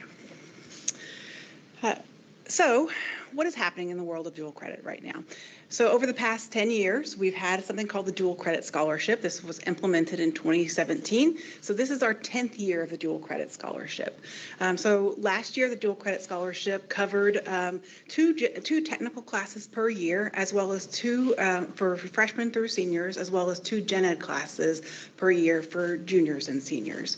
So for the first time since the implementation of the Dual Credit Scholarship, KIA has decided to reduce that scholarship to one scholarship for the gen ed. So that means that students can graduate with us taking 8 technical courses and 2 general education courses, so 10 courses total covered by the Dual Credit Scholarship. But with that reduction in the gen ed scholarship, which is, again, the first time this has happened over the 10-year history, what do we see as the potential impact of this? So the first thing I wanted to bring up on screen is to say we're really early in registering high school students for the coming year. So there are a lot of lines on this graph here. So this represents our past 10 years of high school students. And the things that I would like to point out here, so we see an arrow there, that represents where we are right now in the registration cycle for this year's dual enrollment and high school enrollment. So we have about a quarter of our students enrolled so far. So we will see a big pickup. We'll see a little bit of, we won't see much happen over the summer when high schools are out, and then we'll start to see a real pickup starting the week before classes start and extending into 8 weeks into the semester. That's when we really see our high school students become enrolled. So we're not going to really fully understand the impact of the gen ed scholarship until probably the end of September. So the other thing that I would like to point out on this slide or on this graph here is that every year since the implementation of the dual credit scholarship, we've seen a real increase in the number of high school students. So we have nearly tripled our number of high school students in 10 years.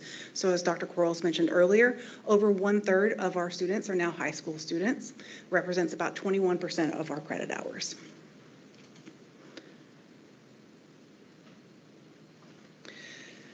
So again, we've got a lot of data on this slide, on this tab here. So the top set of data represents what happened last year with the gen ed students. So what you see across the bottom here, it's 0, 1, and 2. That's the number of scholarships that students took in the general education sphere over that academic year. And then over left to right here, you'll see the number of classes, number of dual credit classes students took. So we heard from some students who were dually enrolled in both getting their associate degree while they were in high school. Some students take a lot of classes. So over here on the right on that, we have one student who took 16 general education classes over the course of the year. Most of our students don't take that many. So what we have here in yellow are the number of dual credit scholarships that students took. So we have 3,334 students who got one general education scholarship last year, and then we have 3,189 who took 2 dual credit scholarships last year. But most of our students, in green here, what you'll see is most of these students took additional general education classes beyond what was covered by the dual credit scholarship. So what happens if when that dual credit scholarship goes away? So we won't see, so we have scenario 1 here for 26-27, where we don't see anybody getting 2 dual credit scholarships because that is not an option this year. So we've run through a couple of scenarios. So the first one here is, what happens if everybody drops 1 general education course because they're going to pay exactly the same number of general education courses now that they did historically. So there we'll see that we've reduced the number of credit hours from 237 to 206,000 credit hours, which would result in a drop of about $3 million in tuition. Now, Todd just presented that we're hoping that the board increases tuition to $198 here. You know, I don't have anything to type with. So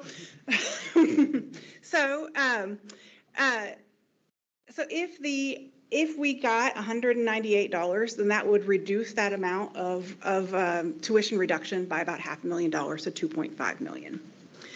So one of the things that we were asked to do, so we talk to our colleges on a monthly basis, the chief data folks there, so our IRIE people, and one of the things that we know is that this may differ across the Commonwealth. So some communities may have experienced different effects than other communities.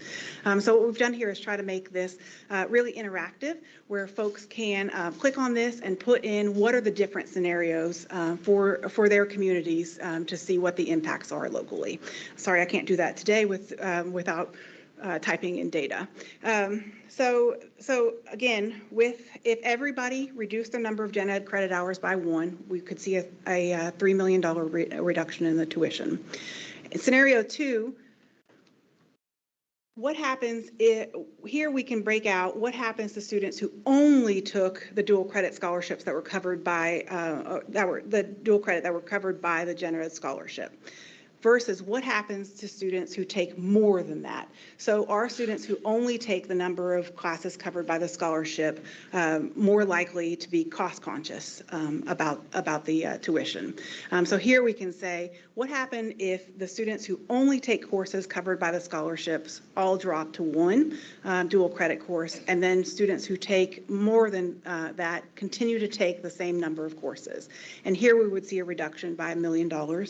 And again, with an increase of $3 in tuition rate, so $2 for the dual credit scholarship, that we would see that impact drop to about $500,000. Does anybody have any questions about that?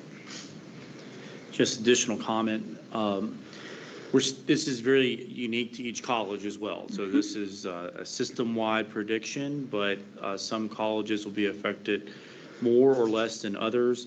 And also keep in mind, there are a lot of counties out there that fundraise specifically to cover this. So there is a hodgepodge of financial support out there. I was in Simpson County a couple months ago, and their leaders there fundraise specifically to cover all dual credit costs. So there are counties out there that do have some financial support, but we also know, and I've heard it from our regents and members of PLT, that this could be a serious financial impact for us, which is again one reason why we have a strategic approach towards dual credit as one of our action items over the next year.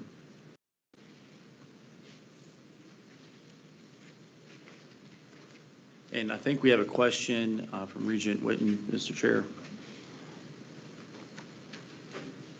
Yeah, Alicia, did she disappear? I think she's here. And then she's gone.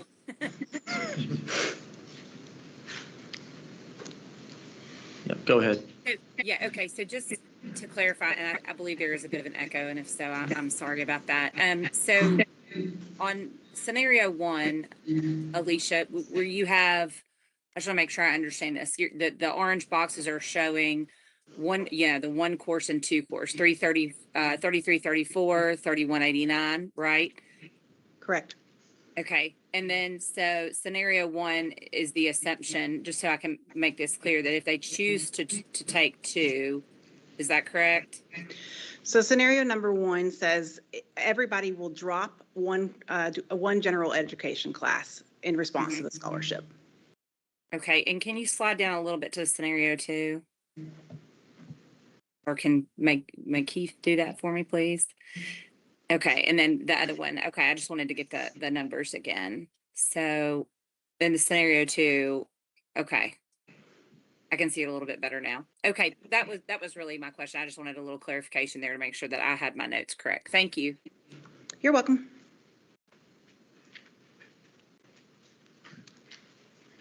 Thank you. So I thought that would be helpful context to the importance of the $3 per credit hour rate. It does affect the impact on the system as a whole. It does help us toward the things we need to address as far as compensation are concerned. And so, Mr. Chair, I would ask for a motion to adopt the $3 per credit hour. Thank you. Is there a motion to approve the $3 per credit hour in-state tuition increase for FY? Second. Motion by Vice Chair Stevens, second by Regent Powers. Chair Hamilton? Yes. Vice Chair Stevens? Yes. Secretary Witten? Yes. Regent Cox? Regent Fulton? Yes. Regent Gibbons? Regent Hall? Yes. Regent Horn? Yes. Regent Hunt? Yes. Regent Martin? Yes. Regent McGraw? Regent Powers? Yes. Regent Rabinowitz? Yes. Regent Sutherland? Yes. Motion passes.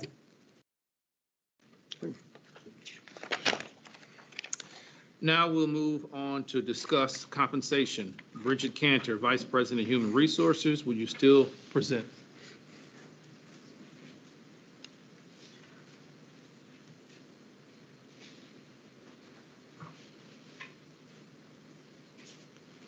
Good morning. Really, Todd was supposed to do this part, but it's okay. I'll give you a break. So as Todd went over all of the financials for the system, we also always want to make sure that we're putting at the forefront employee compensation. And that was something that was very important to the board for the past several years to make that a priority. So as we looked at all things financial for the system and where we were, the recommendation that we're bringing forward to you today is that we adopt a 2.5% salary increase for all full-time and part-time regular employees who are hired on or before March 31st of 2026 and who have received at least a meets expectations performance rating for this 2025-26 performance evaluation cycle. The reason really for us in doing that, as we thought about this in terms of, as Todd was talking about, the financial responsibility that we have been very cognizant of as an organization. So that was very important to us, as knowing also as well that there will be a significant budget impact for our organizations. You're looking at a total of about $8.3 million with the benefits tied on top of that, of what that will be an increase to the budgets of the colleges and the system office. So that's a significant dollar amount, but certainly we know our employees have worked very hard over the course of this past year, and we believe that this increase is most definitely warranted. Any questions? Yes. Can you tell me, you said the 2.5, what would it be if you added, like we did last year, the 1% compression? How much would that be in the amount? Let me grab my computer, Regent Stevens, if that's okay.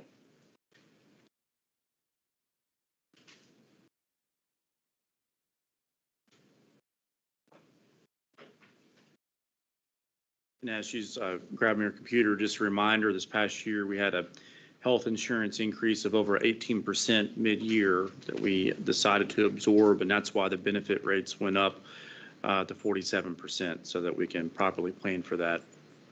And we're exploring other healthcare options right now. But we believe that in this environment, that increased cost of health insurance is more than likely. Absolutely, absolutely. So every 1% of an increase, Regent Stevens, that we do is about $3.3 million. So what you're saying is an additional, if we did the compression, it's about $3 million, correct? Correct. That additional amount would be. So that is a 2.5% raise, right? 2.5% is what we're putting forward, yes.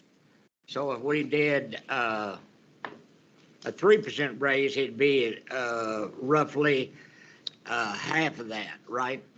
You'd be just shy of almost $10 million, 9.98.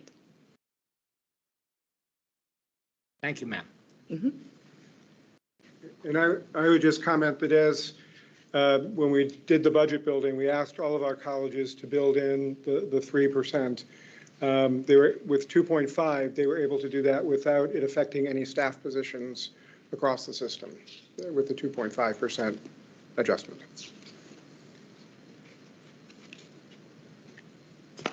What percentage of the people qualify? Oh, gosh, off the top of my head, the majority will, because you're talking about only individuals who've been hired April the 1st. So we have a little over 3,900, 3,970. So you might be just at 3,900 or a little bit under. But you said there was a requirement, though, to. They have to get a meets expectations on their performance evaluation. So in other words. And very few do not. Yeah. They weren't fired, okay. Yeah. Okay. Yep. Another question, Bridget, is I'm still looking at the 3%. So basically, if we had a 2% raise and then if we had a 0.5% compression, that would add approximately $1.5 million, right? 2%, and then you added a 0.5%?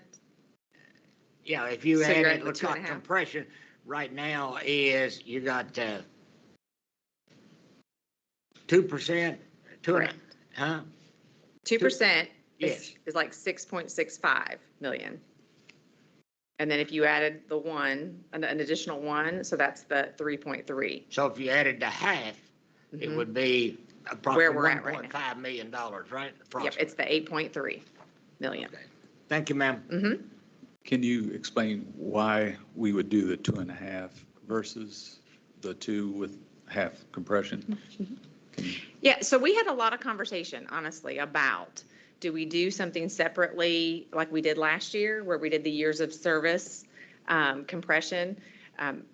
The leadership, so the presidents, the leadership, even different various board members as we've had conversations, didn't feel as though that was the way to go this year for a number of reasons. So one is I don't know that we always want to set that expectation, to be honest. It's not always the best path to do it every single year, but you are still moving people within the pay bands. So you still are making progression towards market, or even for those who are already at market, they're going to continue to move in the pay bands. So then as we are hiring individuals, if we continue in our normal, relatively standard hiring practices, which generally is we hire more towards the minimum of our pay bands, we've moved our current employees with the across the board increase, and then we're bringing in our newer employees more towards the minimum of the pay bands. So you're still spreading people out and addressing compression in that way as well. The other thing that I will say with regards to the 2.5% across the board is it is in line with what most of the 4 years are doing, as well as state government is doing. A lot of the 4 years are only doing 2%. The state government is doing 2%. So it is a little bit more than what we're seeing in other higher education institutions within Kentucky as well.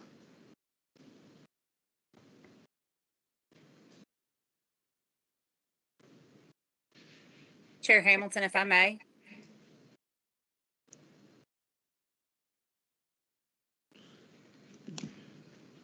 Is there a question on the floor? Yeah, Regent Whitten. Sorry, I didn't know if you saw my hand or not. Yes. Thank you. So, Bridget, just to clarify for everyone's purposes, the current 2.5 is the 8.3 million, correct? Correct. Any additional 0.5% based on my math would be like 1.65. Is that right? Correct. Just shy of under 10 million. Correct. So, and I'd like to actually, speak in support of what you just said, Bridget. One of the things, I've been pretty vocal through all this at the budget workshop and even conversations I've had with Dr. Quarles. since we are, and please correct me if I'm wrong, the Coupa data and looking at every 2 years, right? We're matching those salaries, right? So like you said, to make that that compression adjustment every year really wouldn't give us an accurate picture of where our employees are at. Is that accurate? Correct, yeah. Right. So, you know, and I believe Mr. Kilburn just said too, right, that the institutions have budgeted 3%.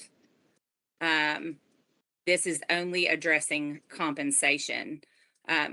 So the choice from PLT, if I heard this correctly as well, is to not adjust compression at all this year. So that's correct. There's not going to be another motion later on, is what I'm saying. Right, right. So not as a separate item, but you will always be addressing compression. So as you are giving the raises, you still are moving and creating that separation. So compression still is being addressed. It's just not its own separate thing that we did like we did last year.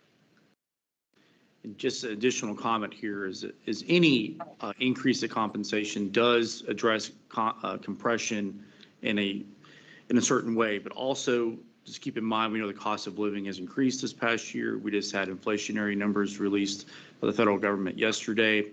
Is that we feel that this recommendation gets as much out to as many teammates as possible for this upcoming year, knowing that we just absorbed an 18% plus health increase insurance, and that the employees will not see that cost. So we've absorbed that, and we know that another one's on the way. And so this allows us, I believe, to responsibly get as much of a compensation increase out there as possible, knowing that there's inflationary aspects of the economy that are very real for a lot of people in this state. And then secondly, knowing that health insurance we absorbed a lot this past year, and another increase is likely. So in the other way it's addressing compression is when you bring new employees in, keeping them closer to the minimum, and doing the 2.5% increase, and with restructuring of the bands, that should help with compression that we didn't have in the past. Correct. Because this has been an issue, ongoing issue, as long as I've been around. That's been a long time. And so we just started addressing it last year. I had the same questions, and I was posed with the answers of, we are addressing it, but not specifically with increasing the compression amount. Correct. Right. Correct. Okay.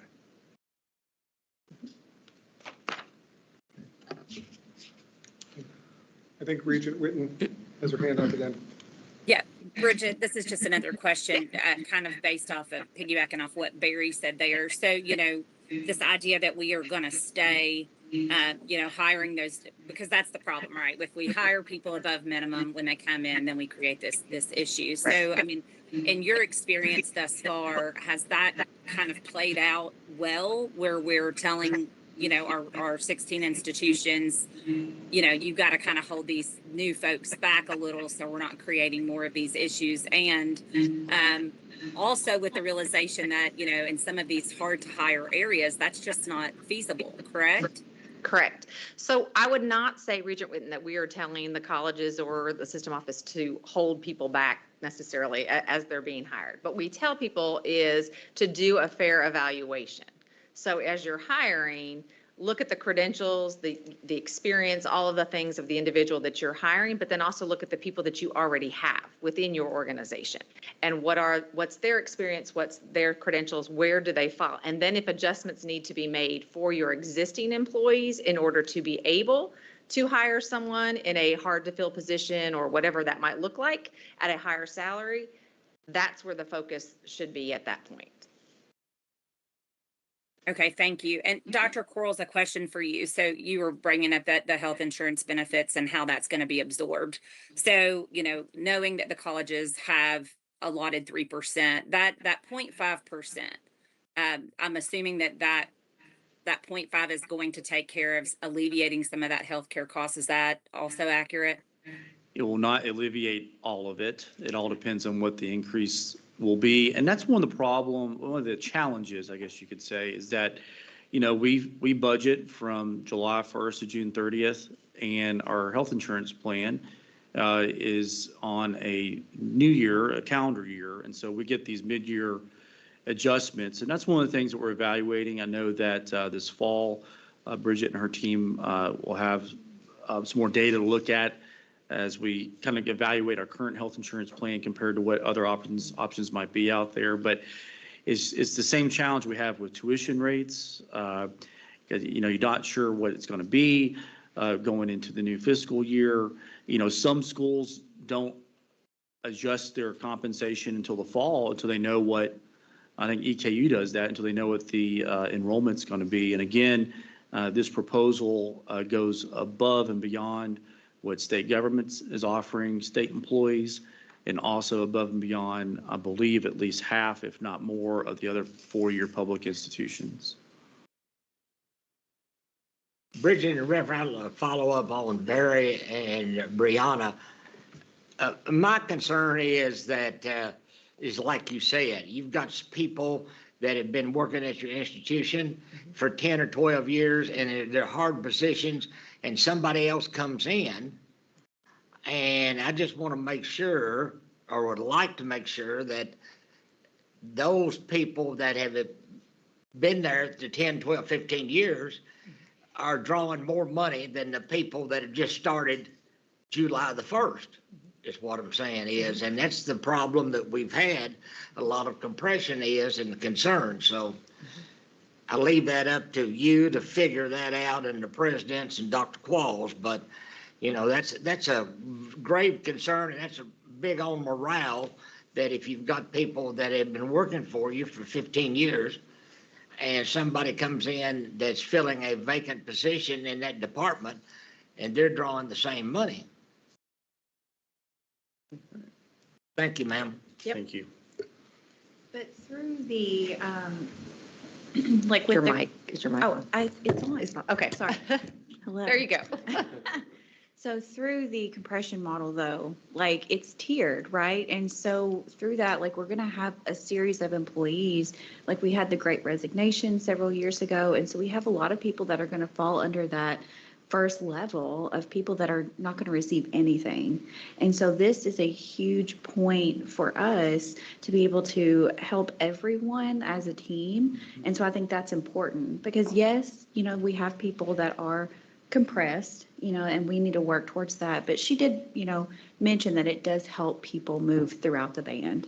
But I go back to the tiered piece and how much it's going to help people overall. Thank you. I think it's well over 1/4 of our teammates have been with us for less than 5 years, if not higher. Mm-hmm. Yeah. Chair Hamilton, I'd also just like to say to Regent Powers, and I believe that was Regent Powers, her comment. I think you bring up a really excellent point, the Great Resignation and all of those things. And folks, right, we always, or at least I always say, retire and die, right? That we might not reach midpoint, but I would like it to be publicly known that a lot of our colleges have addressed those compression issues without our help, without the board's help. So I think it's really important to note that there are institutions in our system who are working toward this for the benefit of our employees.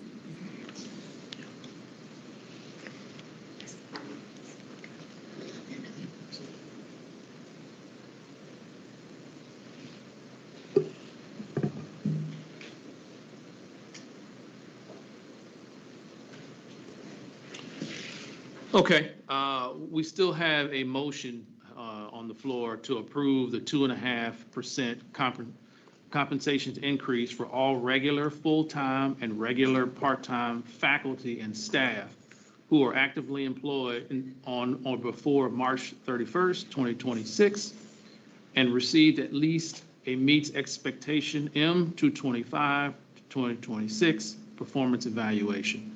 Motion to approve. Second.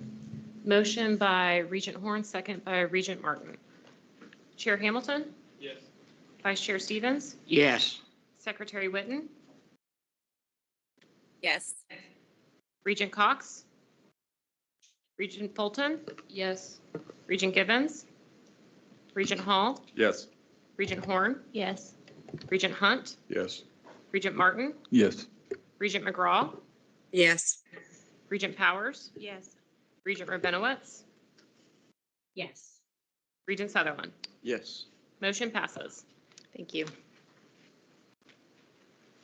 Now we'll move on to review 2026, 2027 annual budget. All right, thank you, Mr. Chair.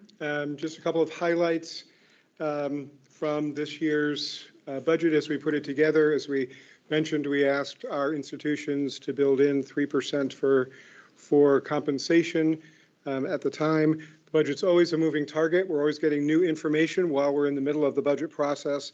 A couple of things to note for you overall.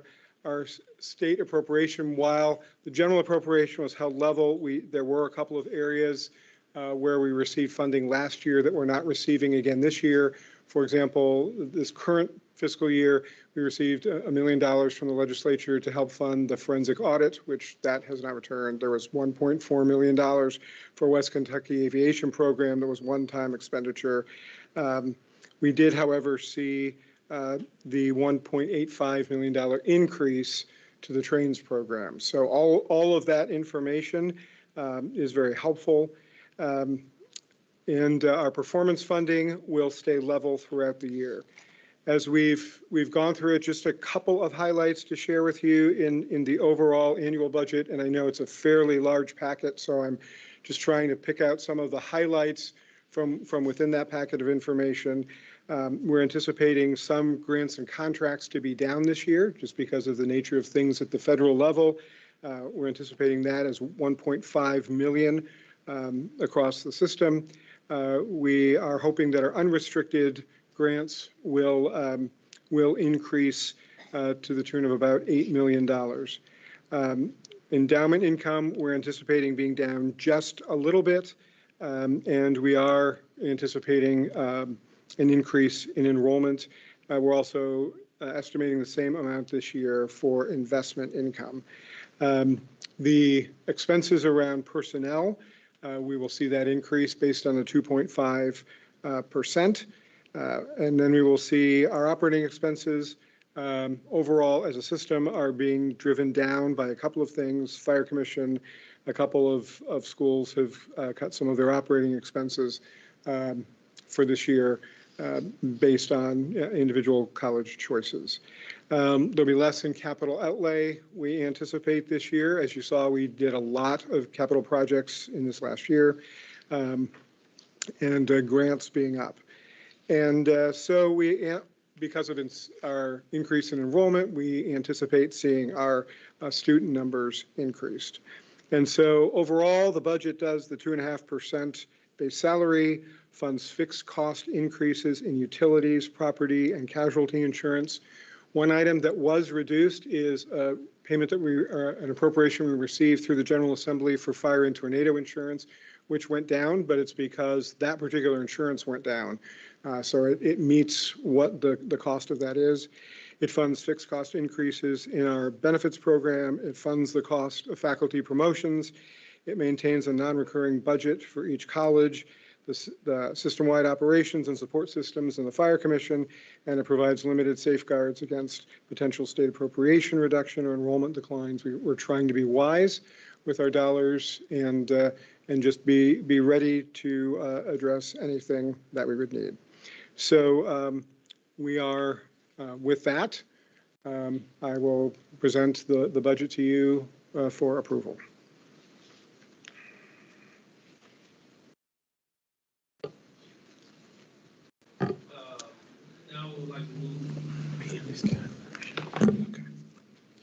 Now we'll move on to review the 2026-2027 annual budget. Todd, please present. And is there a motion to adopt the budget resolution regarding the 2026-2027 annual budget for KCTCS? I'll make a motion to approve the budget. Second. Motion by Regent Martin, second by Regent Hall. Chair Hamilton, Yes. Vice Chair Stevens, Yes. Secretary Witten, Yes. Regent Cox, Regent Fulton, Yes. Regent Gibbons, Regent Hall, Yes. Regent Horn, Yes. Regent Hunt, Yes. Regent Martin, Yes. Regent McGraw, Regent Powers? Yes. Regent Rabinowitz? Yes. Regent Sutherland? Yes. Motion passes. At this time, we'll take a 15-minute break. And before we do have our new student regent with us, Jessica Jones. Thank you. We heard from you this morning. Welcome aboard. Thank you.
Mr. Chair, we're ready to go into action item or agenda item E with our audit committee.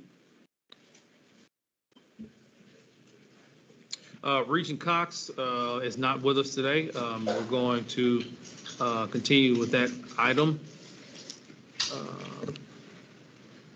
And who's? Well, Todd Kilborn present. I will. Thank you, Todd. Thank you. Last year I was in front of you for 3 hours, so I think Regent Cox was thinking you might feel deprived if I was only up here for an hour. So I'll just give you a brief audit committee update. You have a copy of the report from Dean Dorton in your files. A couple of areas we have been looking at. One in particular around capital projects and the transition from DECA over and getting feedback from the colleges. We've received some really significant feedback. We also were addressing, they were looking at making some recommendations around the fraudulent activity issue that we've had. Those things have already been in place, but they acknowledged and gave us some counsel and advice on those particular pieces of information. The other items that came up during the audit committee meeting related to the 2 fire commission audits, which have now all been addressed and corrected. The last piece we were waiting for was some change in legislation, which was part of House Bill 419, because it involves some language in 2 different statutes or 2 different regulations that was fairly confusing, and it was hard to interpret, so we asked for clarification, and that was corrected. So all of the pieces of the Fire Commission audits from the Auditor of Public Accounts and from the Legislative Review Committee have now been completed. And then lastly, we talked about compliance. Our safety and security function is going to move under the compliance area under the Office of General Counsel. Our compliance director, Mallory Yeaman, talked a little bit about that and who receives the whistleblower reports, et cetera. That individual should have a relationship with the board and be able to present things to you if there are concerns about management that need to happen. And so we introduced Mallory particularly at that meeting, and then we will continue to include her in all future meetings. So those were the basic pieces of the most important committee. Somebody had to say it, of the most important committee of the Board of Regents. And I'd be happy to stand for any questions, though. It's really, yes. Do you have any information about the audit? The RFP? Future, I spent too much time on reviewing stuff. Any information to share with the board on that? Well, that's the next agenda item. So we will discuss it at that point. Any questions about the audit committee report? We do have you slated for E, F, and G on the items. Okay. Okay. Good. All right, and then the next item was the RFP results from the internal audit. I had hoped we could give you an update on that. We've done a lot of work in that because until everything is completely done, both Regent Stevens and I are under a non-disclosure agreement to share any further information at this time.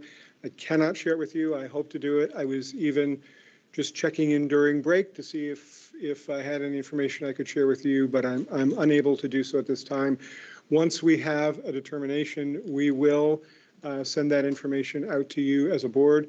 We did have a good committee. We had robust discussion. We had a lot of meetings, some good proposals. We're just in the midst of a spot where I cannot fully discuss that process at this point.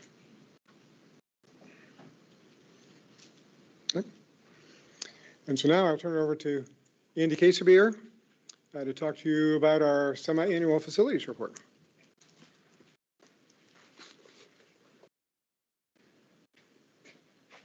I got a lot to cover in a short time to get there, so I'm going to try to get us through this as quickly as I can. First thing I want to mention is the tour we took yesterday of this campus. If those of you that joined us on that, you saw that this campus is very well maintained, and they take pride in what they do here. And if pride were a competition, I think that they would get a gold medal here. So hats off to Hopkinsville. They're always, every time I'm here, it's like, how do they keep this place like this? But they do, with all they do.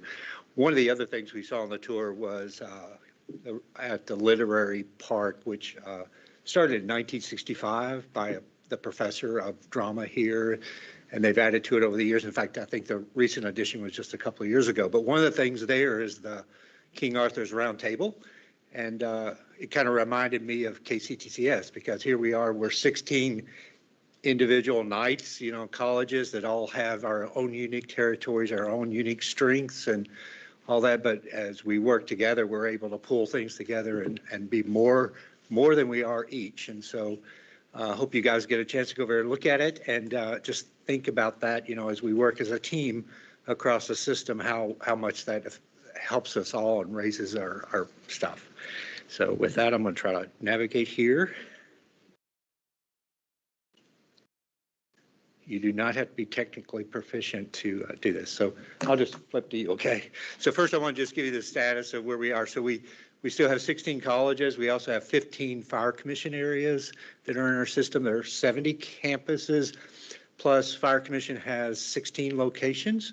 We're in 368 buildings, about 8.13 million gross square feet. And if you look at, if we replaced all that stuff with current value dollars, we're looking at $3.35 billion worth of assets. So just give you kind of perspective on what we are going forward. We're in the planning mode. This is the year that we will later this fall start our 6-year plan process with each college, each president, and go through that thing. And so we focus on 5 things when we're doing this. We try to look at access in looking at our geographic and structural barriers for students. We try to look at student success. How can we make things safer, more modern, more engaging for the students? We look at workforce readiness and how we promote Jesse Shook's efforts to bring in be ready for workforce when it comes. How can we design our facilities more flexible? We're looking at economic and community development, how we become a catalyst for all that, and how our buildings can do that. They have multiple functions beyond just education, although education is a driver, and then how we sustain all that, and how we build in efficiency into our buildings so that we save money when we have as many gross square feet as we do. A little bit of change in how we do things, if it saves us some energy, it goes a long way. So that's that. We have $550 million worth of active capital projects system-wide going on. Some of them are in the early stages. Some of them are closing. In fact, one here on campus that we can see here, just the contractor finished up a couple of weeks ago, and in about a month from now, I can take it off my list, and so that number will come down. Very successful project here. We have transitioned away from the finance cabinet for 90% of our projects now, so there's only a 10% of our projects are still with the legacy system that they have, and a lot of those are in liquidated damages, and we're trying to work through all that and retrieve that. So that's all. We've implemented JOC after your approval a couple of board meetings ago. I'm going to talk a little bit about that in just a moment. And we're also using CM, Construction Management General Contractor, on a number of projects, which helps us involve the contractor during construction, helps us on saving cost, value engineering, and gets us boots on the ground and steel in the air a lot quicker. We're also looking to standardize our procurement systems a little bit more. I'm trying to increase the engagement of my staff with the college and doing pre-programming before we actually have a design team on board. And so by doing this, by all these different things that we're doing, we're looking right now, we're at a position where there's no reason why we can't start trimming between 15 and 25% of the timeline out of our projects. And so we're starting to see that happen on some. We have some other projects that are just lagging behind and we're having some trouble with, but we're on target to do that. And so when we can cut out that much time from the day we start a project until we're done, it puts assets in use for the students so much quicker. And so that's one of our goals as we move forward. Going to the next one. Jennifer Litton joined KCTCS a year ago this May, and since she's been here, we've actually issued 125 professional services contracts for $5.3 million. A lot of those are small little things. We're with job contracting. We just need you to go design this little thing for $1,000, all the way up to where we're doing multi-million-dollar design packages. And we also have construction services. There's 34 of those that we have at 52.9 million. And with the construction management, some of those we've only paid for the pre-design services now, and so until they go into construction, that number will balloon.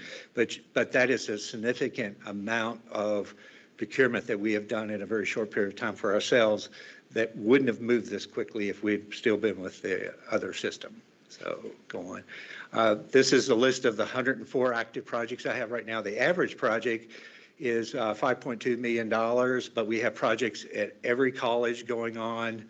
And you can see the list there. I'm not going to go through all that. The largest portfolios, Bluegrass, we're doing $120.9 million right now. Jefferson, we're doing $108.7 million. And Elizabethtown, 94.3. Of course, those are three of our biggest colleges, and so they have a lot of significant work going on now. Also at South Central, we have $42.9 million, which are a couple of buildings that are on their main campus, and then we have the new Glasgow campus that we're working on, which is a significant chunk of that. And then at Somerset, we have a whole bunch of projects going on totaling 37.0, but one of those is taking the South Campus at Laurel and getting rid of it and moving those functions over to the North Campus. So there's a lot of work going on all over the system. So here we are. This is how the funding comes up. And if we were fortunate over the last two biennium, we were able to get a lot of asset preservation from the state. So we had 64 projects that we've done with the $2.6 million we got in 22-24.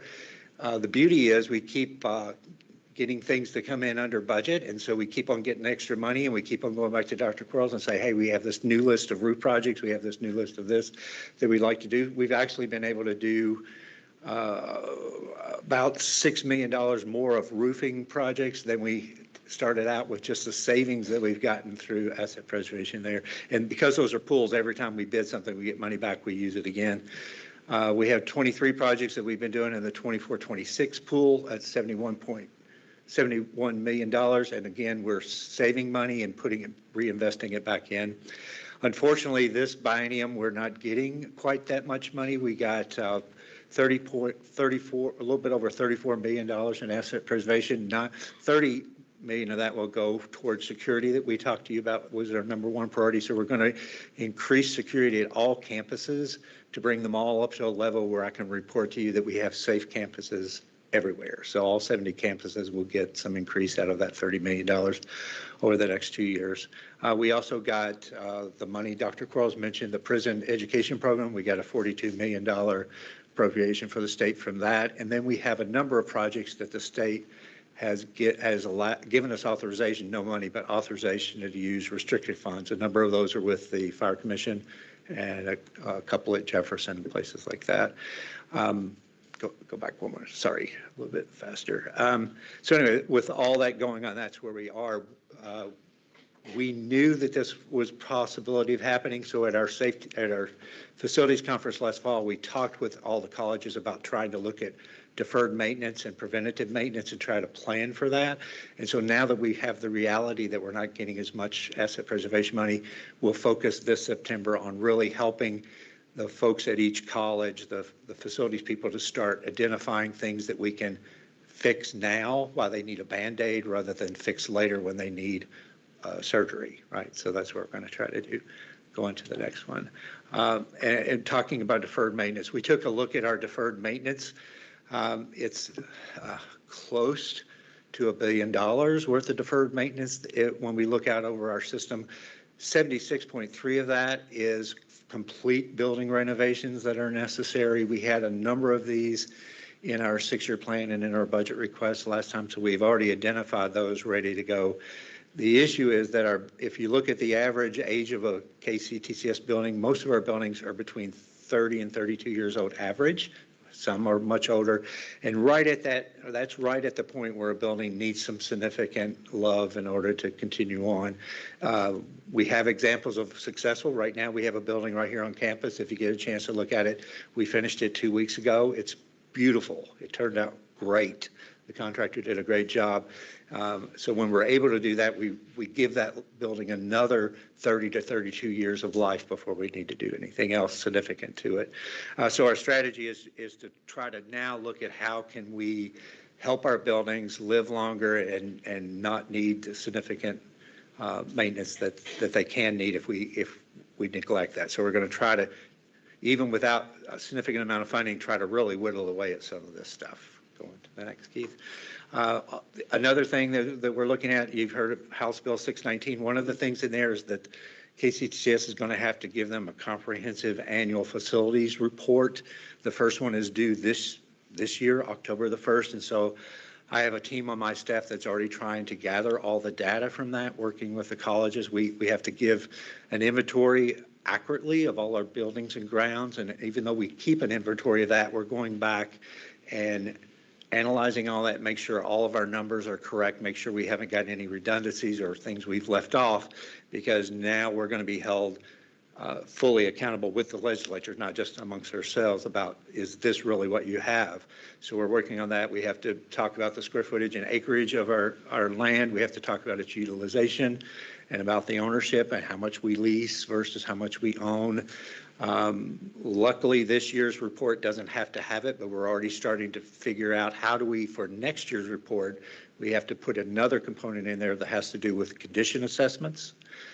Fortunately, we just completed, in the last 2 years since we went ahead with our master plans that we were doing, we went ahead and picked up a lot of condition information while we were doing master plans. Instead of designing for the future, which we did, we also said, let's look at what we have and how do we manage that asset. So we've collected all that information. We'll spend the next year going in and putting some detail to that, so that the goal is that we can give Dr. Quarles a report that he can take to the legislature, that we can affirm to them that it's accurate and it clearly shows our stewardship of our buildings and assets. So just something we're working on.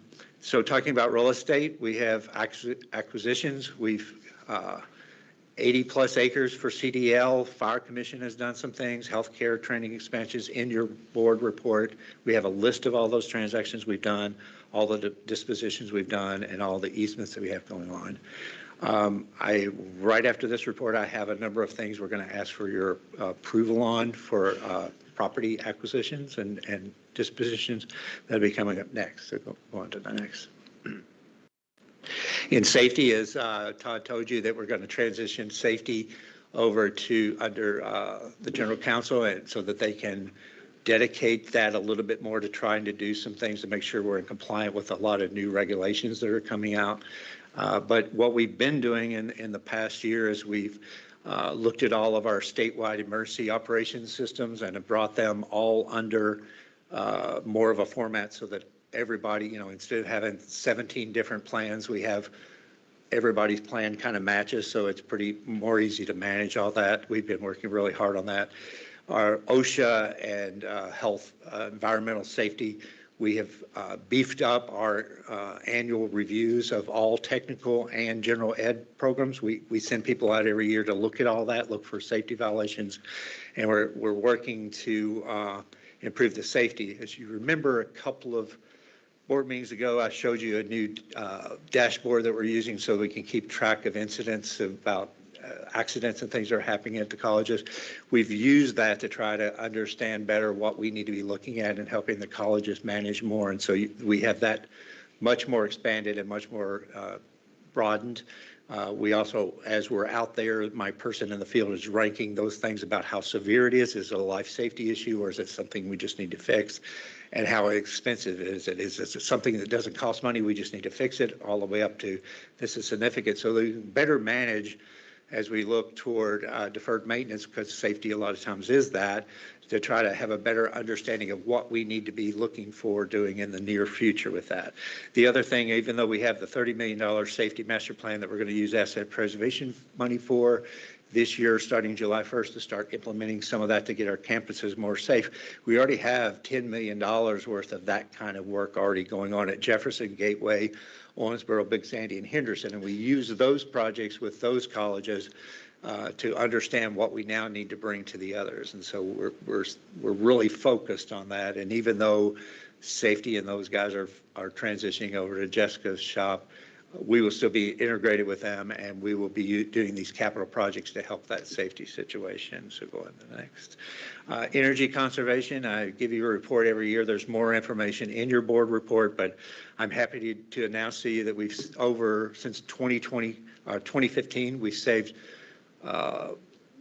we've avoided cost of $22.1 million. Now, avoidance means even though your utility bill went up because the rates went up, if we hadn't have done anything and the rates went up, we would have spent another $22.1 million than we have already.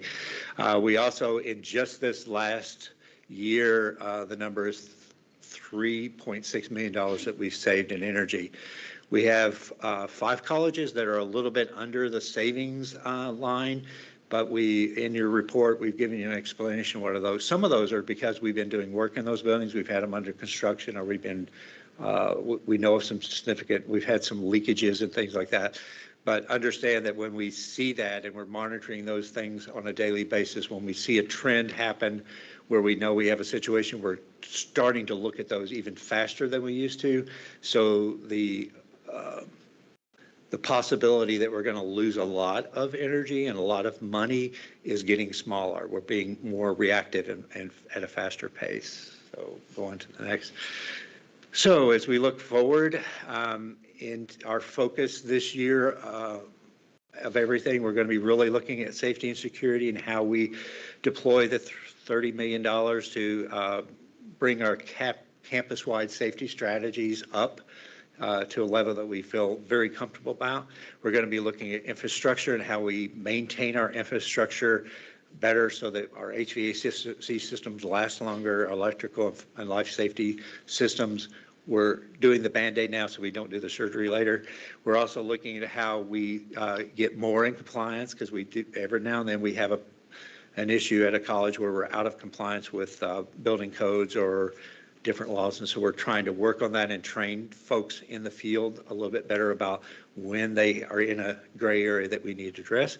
We're looking at preventative maintenance, and as I said, we're doing more training with our college partners so that we can help implement preventative maintenance while it's still inexpensive instead of waiting until it's more costly.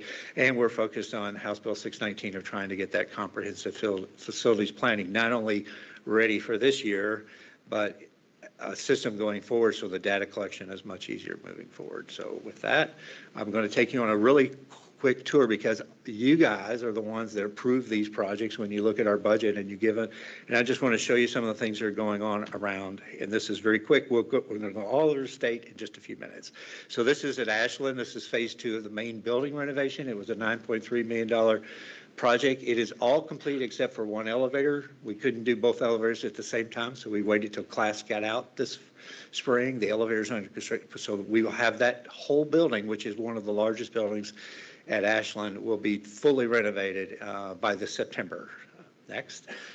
Also at Ashland, we bought a building where a manufacturer moved out, and we did our transportation training center over there. We spent $13.7 million. The project is complete. What this did was keep us from having to try to build an addition to the East Park campus in order to be able to get rid of a really dilapidated, well, not dilapidated, but aged and worn out Rogers Drive. So sorry, Larry, but right, it was it was the original vocational school from back in the 70s, right? So so we're in a new facility there, which is also, as we're going to talk about in a minute with an action item, gives us ability to sell the land that we were holding on to build that in the future, and we're going to sell that off and at a tune of about $2.6 million. So hopefully you'll approve us to do that. But anyway, very successful project, and it's complete. Yes, this facility is fantastic. Yeah. You can lift. Yeah, that's how you work on a semi. You need to go to Ashland and have a check. Yeah, on a lift. Yeah. We do that all over the place. Just go, I don't, here I don't know that we do it, but yeah, it's pretty impressive when you see an entire semi just, got to work on them. Okay. This is at Bluegrass. This was the renovation of the former administration building and an expansion to that building. This is complete for $15.4 million. They've actually been using it. They've already had some major events in this meeting space, which was much needed at Newtown Pike campus. This one is under construction. This is the $58 million classroom building at Bluegrass that we started. You can see construction's underway there. This is actually about a month ago, so the building, if you go look at it now, is even further along. We have all the floors with concrete on them now, but we're looking forward to having that finished in the spring of 2027. This is at Gateway. It's a renovative Edgewood campus. It's a $3.5 million project there. It's in construction, but it's extremely close to being finished and will be 100% finished this fall. They have some additional work planned in the future for Edgewood campus. So this is at Hazard. It's the renovation of the industrial ed building that was two combined federal grant projects that were put together for $7.4 million, and the project is complete. Students are already working in this building. Next. This is here at Hopkinsville, and you guys can go see this if you want to. We looked at it yesterday. This was the first building on this campus back when this first became a community college. Governor Breathitt brought it here. It has served this. Every student that's come through Hopkinsville has gone through this building. Every student that comes through Hopkinsville in the future will go into this, what looks like a brand new building. In fact, you can smell the new car smell right now. So if you want to go over there and see what a fresh building smells like, there it is. Very, very good project. This is at Jefferson. This is the phase 2 of the Harford Tower replacement project. It's a $38.7 million thing. We just yesterday had the pre-bid for the demolition, so that 12-floor tower with the elevator that goes 11 floors and the windows are falling out, that bad boy is getting ready to come down, and when it does, this is the replacement for that. The Pedway attaches this building over to the science building that you guys saw when you were there last September. The parking garage is done, and you can park in it. It looks really nice. So everything there is starting to come together. It is an amazing campus. It's you should be proud of the things you've done to help us accomplish these things. Next is at Somerset. This is in design right now. This is what it's going to look like. This is where we're going to take Laurel South Campus, which is an old area vocational school that we inherited back in I think the 70s somewhere. We're building a new building on the North Campus and bringing all the tech programs over there so that we can downsize and not have two campuses 3.5 miles apart. So this is that project. It's in Phase B, so it'll be out for construction later this year. And this is at South Central. This is we renovated buildings A and D there. This is in building, I think this is building A. This project was a $12 million project. It's complete. I have a action item for you now in a little while, that is to be able to go ahead and renovate building B there. We're trying to really upgrade this campus buildings there to address the new gen ed requirements they have there. So, but this one's complete. And that's all that, if you have any questions. I just want to thank Andy and the facilities teams, both the system office and respective employees across the 17 entities that we support. As you can tell, we have a lot going on. We have a lot of students, a lot of volume. But our move that you all approved a couple of years ago, pulling out of DECA, I think is yielding fruit at this point. And if you don't mind, Mr. Chair, we have 9 action items ahead of us that are property or facilities related. That means 9 motions and actions. But we do have all the presidents either here or online if you have specific questions about any of these projects. And part of the presidential evaluations this year, as you all remember, we're using what we used to call the geographic footprint instrument, kind of the EKG monitoring system for each of the colleges. So this is a question we're asking all the presidents about facility usage, utilization, property they want to sell or perhaps need to acquire, et cetera. So this is part of the annual evaluation on facility usage as well. And a friendly reminder that naming rights opportunities are available for all of these buildings. So just let us know if you're interested. Right. Okay, we have 9 action items ahead of us.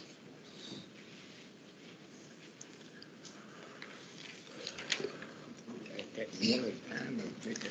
think we have to do them one at a time. Yep. Yeah, so let's get started. Andy, I have a question. Is there still a parking lot called Stoner Lot at Somerset? Stoner lot. Yeah. I haven't heard it called that, but there are a lot of folks driving around there that look like maybe they've parked there for a No, little while.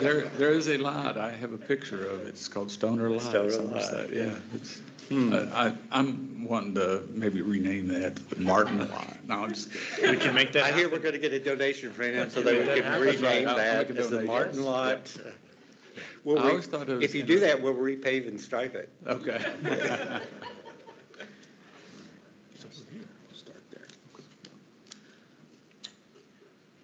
Andy, would you please present the next item? Okay. Are you going to read it or you want me to? Or okay, I'll read it. Okay. All right. The first one is the Jefferson Community Technical College purchase of 530 and 550 South 2nd Street, Louisville, Kentucky. We're asking for your approval to purchase this. It is a parking lot that Jefferson has been leasing for a number of years at a price of,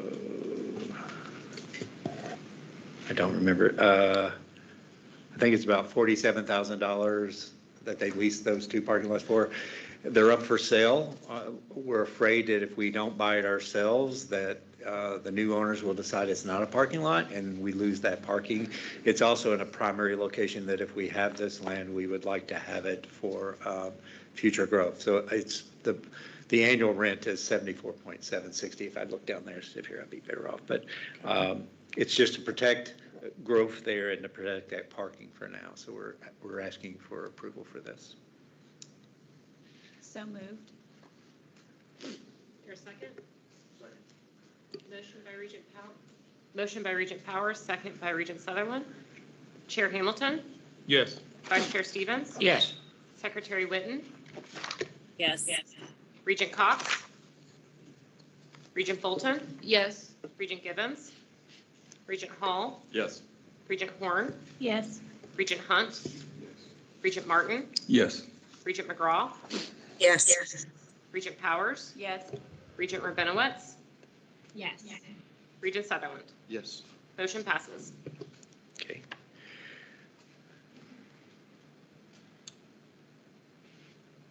Okay. Okay. Yeah, go ahead. Would All you- right. The next one is here at Hopkinsville Community College. For those of you who went on the tour yesterday, I pointed out to you a field that we have just recently purchased that used to be a used car junkyard kind of a place, and we've taken it, and we're going to be able to, working with EPA, we're going to have it cleaned up and everything, and it's going to become our new CDL place, using some buildings existing on there that we're going to rehab rather than having, we had in our 6-year plan, I think it was a $10 million new CDL thing. We're going to be able to do all that with just the purchase of this land. However, right adjacent to it at 719 North Main Street in Hopkinsville, there's a 1.3 acre piece of property that has some dilapidated residential houses on it that are frequented by folks that probably shouldn't be living there. And so it puts our property next door in jeopardy once we start putting CDL equipment there of having some security problems. So we'd like to purchase those pieces of property as well and do it. The appraised value is $160,000, and we've got an offer from the owner to buy it for $100,000. And so we think it's a good benefit to us and helps us with security. We recommend approval of this. How much do you think your EPA? Oh, Yeah, just a friendly reminder, turn your mics on. Yeah. How much do you think you said an EPA was looking at it? Yeah. What cleanup cost would be? No, very minimum. It was, before we bought it, we had environmental, it had been a junkyard, and so all the fluids out of vehicles have gone there. And working with EPA, what they're going to let us do is encapsulate it in a gravel base, which we need for the CDL anyway. Okay. So we're going to do a little bit more than we would do normally for a CDL lot with the gravel, and so that's going to encapsulate it. So the other thing, there were some of the buildings had some contaminants in it that we're either demolishing the building using methods that allow us to do that and get rid of those contaminants. The other buildings we're rehabbing. Okay. So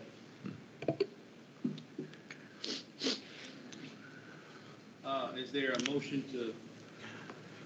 I'll make a motion. Thank you. Is there a second? Second. Motion by Regent Martin, second by Regent Horn. Chair Hamilton, Yes. Vice Chair Stevens, Yes. Secretary Witten, Yes.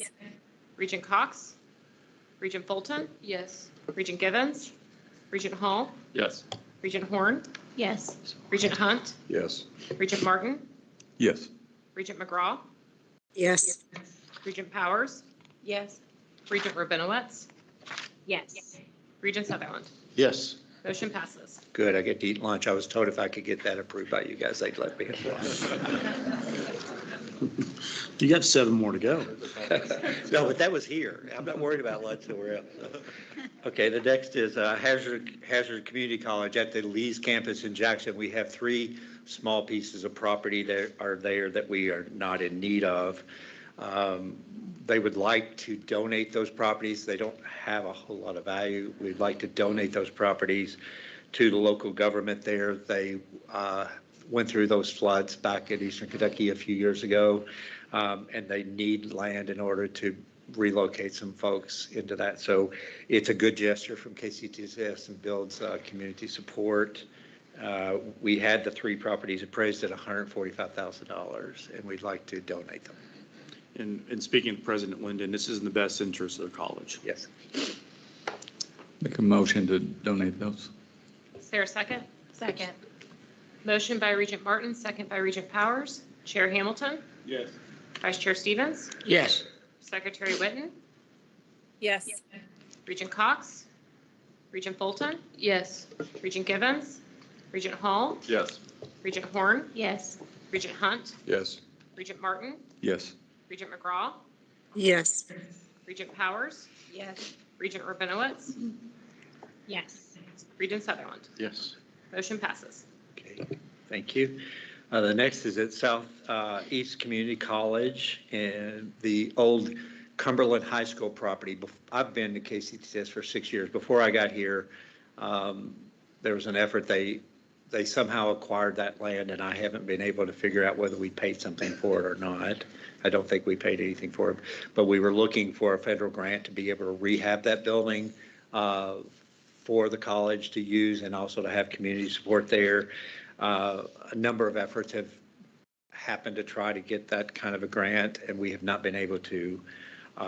So we are owning a building that really has, it's a very significant liability for us right now. And so the city of Cumberland has offered to take it off our hands. They are going to restore some play ball fields that are part of that old high school. They're going to use those as a community, and then they're going to seek grants in order to rehab the building themselves, but we were not able to do that. So I would recommend that we donate this building. We had a state appraiser appraise the property for $520,000, but I mean, that's what appraisers say, but I don't really see that, and we're paying a lot of money just to keep ourselves insured there against loss. So. Yeah, and in consultation with Dr. Harrison, this donation is in the best interest of her college. Yes. Make a motion to donate it. Is there a second? Second. Motion by Regent Martin, second by Regent Hunt. Chair Hamilton, Yes. Vice Chair Stevens, Yes. Secretary Witten, Yes. Regent Cox, Regent Fulton. Yes. Regent Givens, Regent Hall, Yes. Regent Horn, Yes. Regent Hunt, Yes. Regent Martin, Yes. Regent McGraw, Yes. Regent Powers, Yes. Regent Rabinowitz, Yes. Regent Sutherland. Yes. Motion passes. Okay, the next one is at Owensboro Community Technical College. It's 12.4 acres that are on their southwest campus, which is right across the road from their main campus. We have a building over there that we still operate some programs in. However, we have this large piece of land that was always there for expansion. We have, over the years, allowed the school system to build some ball fields and things on our land because that way we didn't have to maintain it. They are interested in acquiring that land, and we have no future use that we can see for that land. we'd like to donate it to them, except that the deal includes that if we donate that to them, then all the mowing and snow plow removal necessary to access the building we have on that campus, they'll take care of it because they're right there with us. So we benefit from not having to maintain the roads and the grounds of our building campus, and we give them this land that they're already using with no rent to us. And so it seems like a great deal to do. Yeah. And Dr. Williams is here. It also helps the relationship between the college and the school. Yes. Make a motion to donate it. Motion by Regent Martin, second by Regent Hall. Chair Hamilton, Yes. Vice Chair Stevens, Yes. Secretary Witten, Yes. Regent Cox, Regent Fulton. Yes. Regent Givens, Regent Hall, Yes.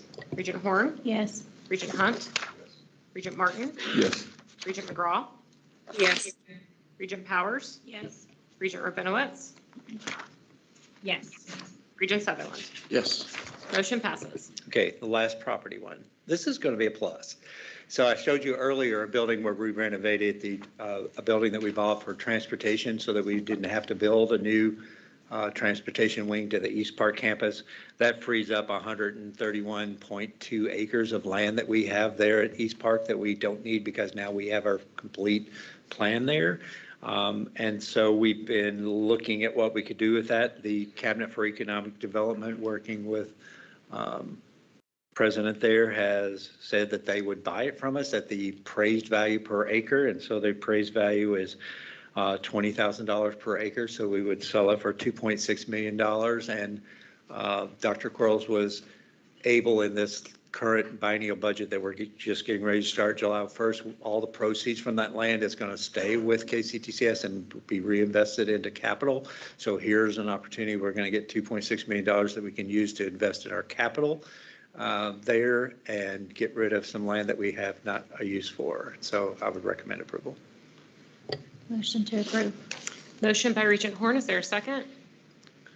Second. Second by Regent Powers. Chair Hamilton, Yes. Vice Chair Stevens, Yes. Secretary Witten, Yes.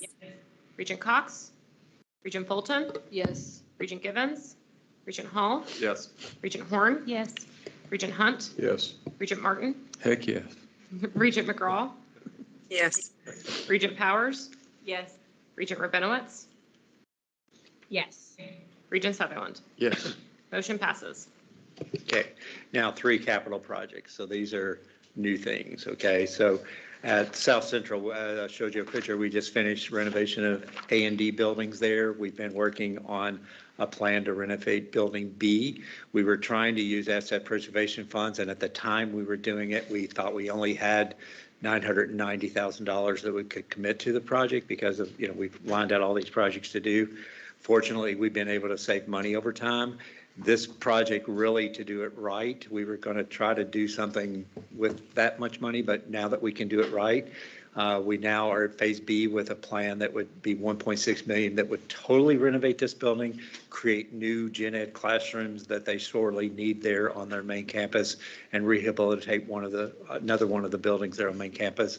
And it's $1.6 million is where we are now, and so we're asking for the increase from $990,000 to $1.6 million to complete that project. And I can give you more detail if you need it, but that's basically what we're doing. Make a motion to approve the project. Motion by Regent Martin. Is there a second? Second by Regent Sutherland. Chair Hamilton, Yes. Vice Chair Stevens, Yes. Secretary Witten, Just a quick pause. I had my hand up, but I didn't get called on. So just out of curiosity, you're saying the gen ed classrooms, does that mean we're seeing an increase of physical enrollment at South Central? Dr. Traeger's not Castle. here. Excuse me. Go ahead. You go ahead. No. Dr. Trawick's not here. She's on vacation.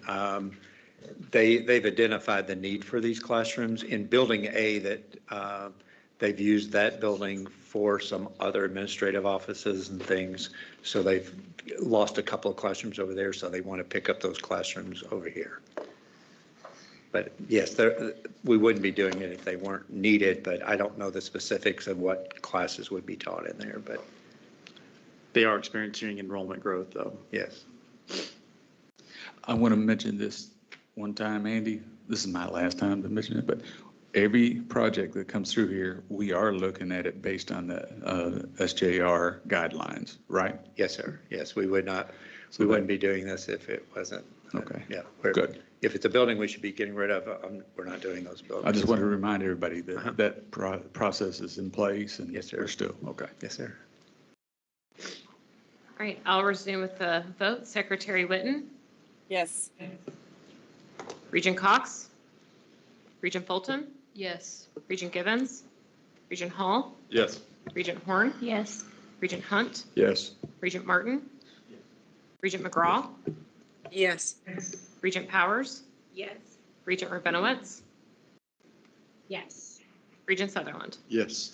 Motion passes. Okay, to give you a little bit more information on this, but out of timing, we took it to CPE a few days ago, and they approved it contingent on your approval and thought it was a good project to move forward. I didn't want to taint your decision on that, but we'll take it to the legislature now in a couple of weeks, and then we'll be ready to move on with the project.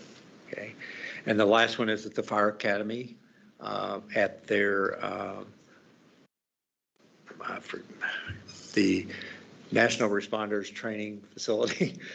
We have a classroom building there that we've already built. We have a fire tower there. We were trying to build a new dormitory and a new maintenance building. The subsurface conditions there are really bad, and so we weren't able to move forward with the dormitory. So because of that, I came to you a meeting or so ago, asking for additional funding to take it from the $2 million to $1.2 million to put some locker rooms and restrooms into the maintenance building, which is right next to the fire tower, so that the trainees would have a place to do that, because we weren't going to have the dorm to be able to do that. And you guys approved that. Unfortunately, now we have taken it out for bid. We got some very solid bids. We had a very active bid participation, and because of the subsurface conditions and the local construction market specifically in that area, all the bids came in above that, and so we're short $1.2 million, and so it's a very critical building to them, and we feel like that is really the true cost of this construction because of the bidding that we got, and so we're just asking for additional approval for that. With its restricted funds, it's out of the Fire Commission funds. I move we approve this project. Motion by Regent Martin. Is there a second? Second. Second by Regent Horn. And this is for the Fire Commission project. Chair Hamilton, Yes. Vice Chair Stevens, Yes. Secretary Witten, Yes. Regent Cox, Regent Fulton, Yes. Regent Givens, Regent Hall, Yes. Regent Horn, Yes. Regent Hunt, Yes. Regent Martin, Yes. Regent McGraw, Yes. Regent Powers, Yes. Regent Rabinowitz, Yes. Regent Sutherland. Yes. Motion passes. And we did miss the approval of the Sky project. The previous one was for the Somerset project, so we need to go back to item O. Oh, Now I know why I was confused. Yeah.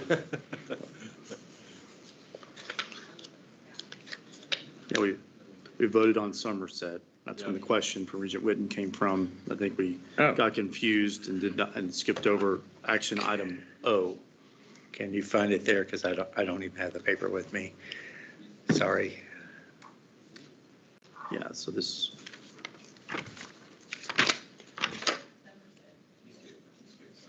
We did Somerset. We Yeah. She asked the question about South Central, but we were voting on Somerset at the time. Yeah, my bad. Sorry. I'm not even there and I'm messing stuff up. Oh, okay. okay, so for clarification, parliamentarians to Gall, so the motion that we voted on was for Somerset because there was a motion made and seconded, and the vote was on that. Well, the description I gave was for Sky, though, so I think I missed Somerset. For clarity's sake, let's go back Thank you. and re-vote on the Somerset agenda item, and then you can present the Sky agenda item in full, and we'll take a motion for that as well. Okay, So yeah, I apologize. So let's go back, and can I have a motion for the Somerset project? Okay, all right, go. Sorry, guys, I'm really sorry. Motion. Is there a second for the Somerset project? Second. Motion by Regent Horn, second by Regent Powers, and again, this is the Somerset project. Vice Chair Hamilton, Yes. Chair Hamilton, Vice Chair Stevens, Yes. Secretary Witten, Yes.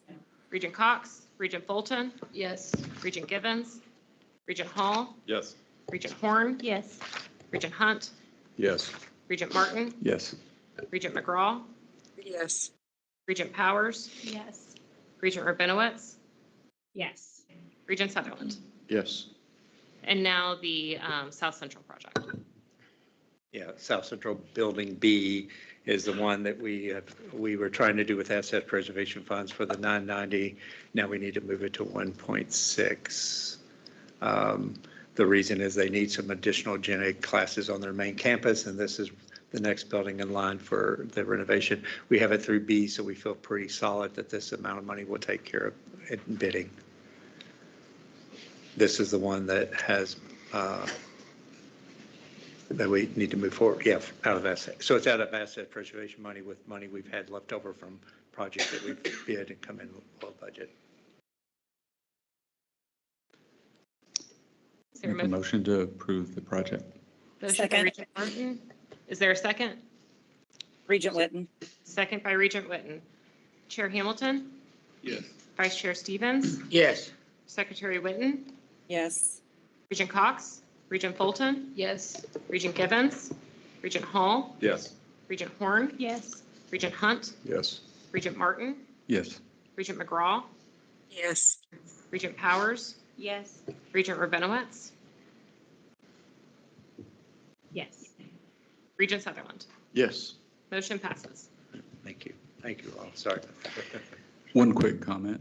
I'd like to say we appreciate you asking for the legislators to approve us keeping the proceeds, and we want to appreciate the legislators for allowing us to do that, because I know that was an exception that they made, and that was very, very commendable for us. I appreciate that. It was a good deal. Get to reinvest in the system with a reduce and replace mentality across our geographic footprint across Kentucky. So appreciate that.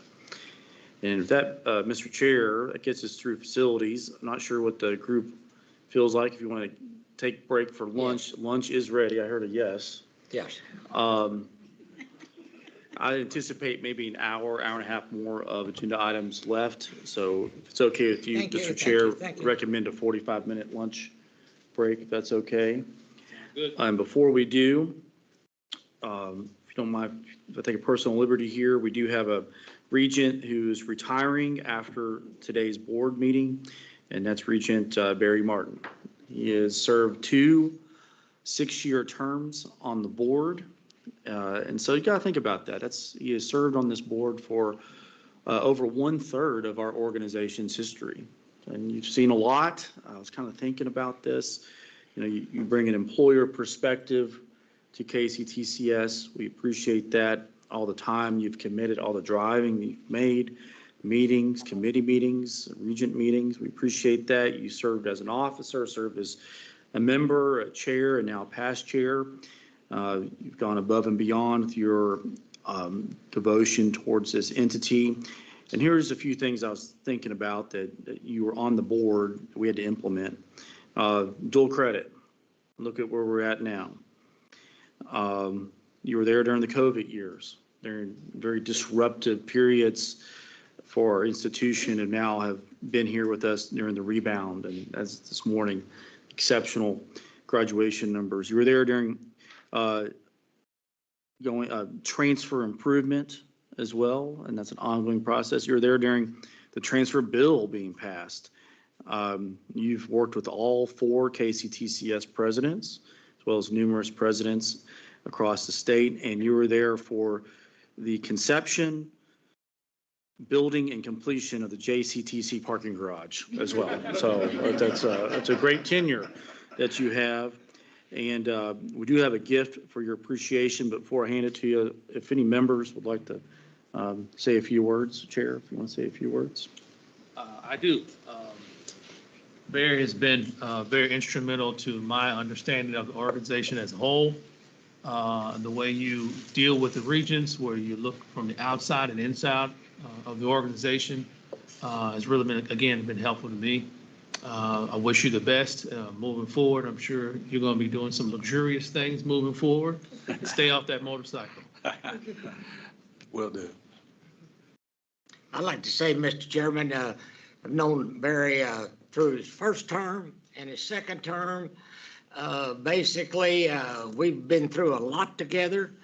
We went through a process. I guess the crowning thing is that we had to dismiss a president and hire one, and that was stressful on all of us at the time. So I really appreciate Barry's leadership and his friendship to me.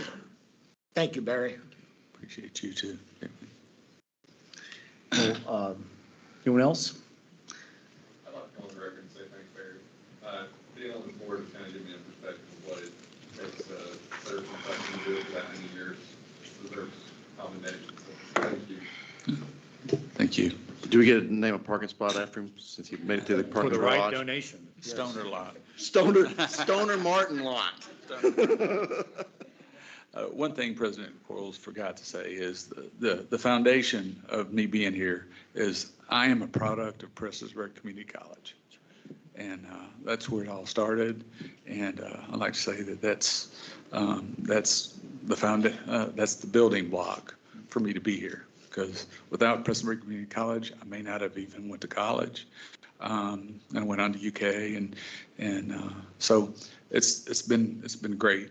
It's been great to know what's going on at Prestonsburg and Eastern Kentucky, and as an employer with Hazard Community College. But then having the great opportunity to be able to come on the Board of Regents and serve. You know, when I first got on, I had no idea of how big of a footprint we have in the state of Kentucky, because I just knew what was going on in Eastern Kentucky. The opportunity that being on this board has given me is to go throughout the state and see how we are impacting the communities, getting to know Western Kentucky. It's beautiful, just mimics Eastern Kentucky.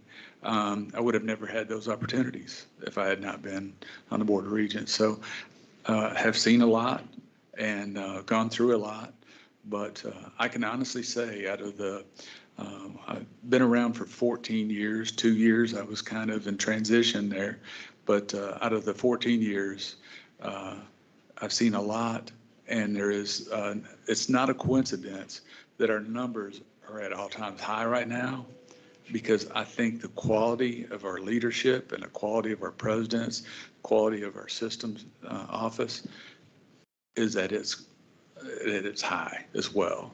So I don't think it's any coincidence that we're having a banner year, because we have banner staff and banner leadership.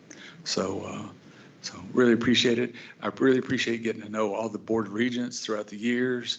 I really hated hearing about a month ago that PG Peoples had passed away. Yeah. He was the chair when I first came on board. And I really appreciated the time and his friendship. And throughout the years, I've got to know a lot of Board of Regents. And we just have, we have to keep in mind two things. My parting advice: we have two primary target audiences here. And that's not politicians, it's not us, it's our students and our industry partners. Because when Dr. Quarles first came on board, I said, we need to hammer the idea that we are a workforce juggernaut. And that's what we are. Just think, education is a part of it, but why is people getting education? To get jobs and better jobs. So with that, thank you all. Appreciate it. It's been really.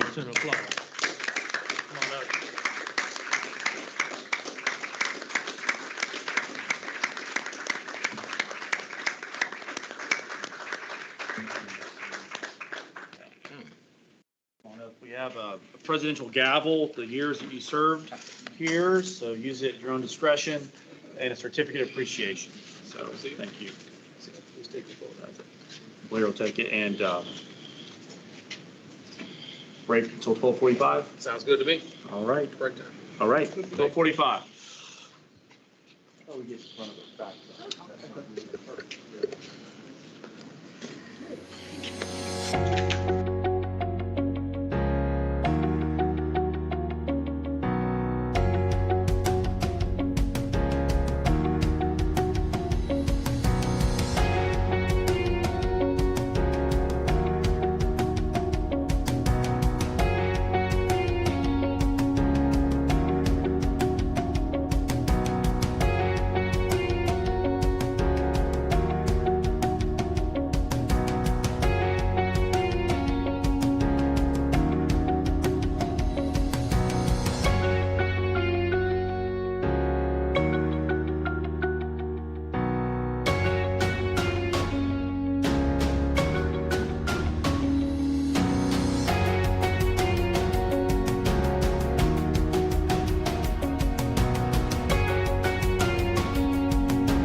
If you just want to call us back in.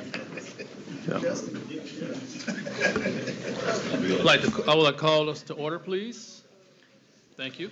And Mr. Chair, as folks are making their way back to their seats and folks who are joining us online, I do have two quick announcements. Number one, I just took a phone call from President of SAC COC, Dr. Pruitt, and he has approved our substantive change request. So congratulations. So we still have, their board just voted on it this morning. So we still have some additional work to do. So that's good news. And then secondly, SACS has changed its name to the Commission on Colleges and Universities. So they'll be known as the Commission from now on. That's all I have. We're ready to go.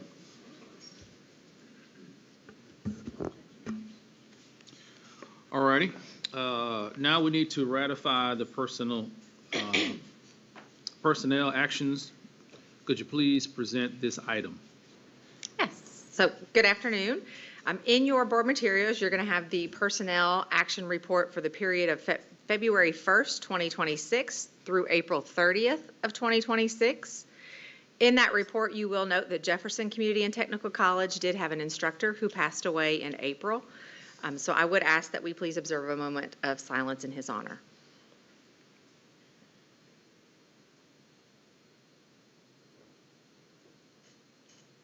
Thank you. So this report is very similar actually to the report last year of this during the same reporting period. There are a total of 3,970 full-time employees. 1,512 are faculty and 2,458 are staff. Those are up just slightly from last year at this same time where we were at a total of 3,917. Full-time vacancies, there are 129 full-time vacancies across the system, which were 52 faculty positions and 77 staff positions. Resignations for this period were actually down from the same period last year, with 55 individuals who resigned their positions. 9 of those were faculty and 46 of those were staff. And that was down from 72 resignations from last year. Just some generalized exit interview data to go along with those resignations. So there were 44 respondents to the exit interview across the system during that period. Factors contributing to the reasons for their leaving, pretty standard, same as last year. The top reason was actually personal reasons, which included things like health issues, childcare. Better opportunity was the second, with higher salary and career development being the indicators of what was being considered a better opportunity. And then retirement was the third contributing factor. Last year, it was the exact same top 3, but 2 and 3 were flipped. So last year, the second was retirement and the third was better opportunity. But again, even with all of that, 95% of those individuals who responded to the exit interview did say that they would recommend KCTCS as a place to work. So all in all, I think that bodes well for us as an organization. So Chair Hamilton, I would seek a motion to ratify the personnel actions for the period of February 1st through April the 30th of 2026. So moved. Is there a second? Second. Actually, I'm not sure, Chair Hamilton, can I get a motion? I don't think the chair can make the motion. Is there somebody Regent else? Whitten. Regent Whitten, and then second by Regent Hunt. Thank you. Chair Hamilton? Yes. Vice Chair Stevens? Yes. Secretary Whitten? Yes. Regent Cox? Yes.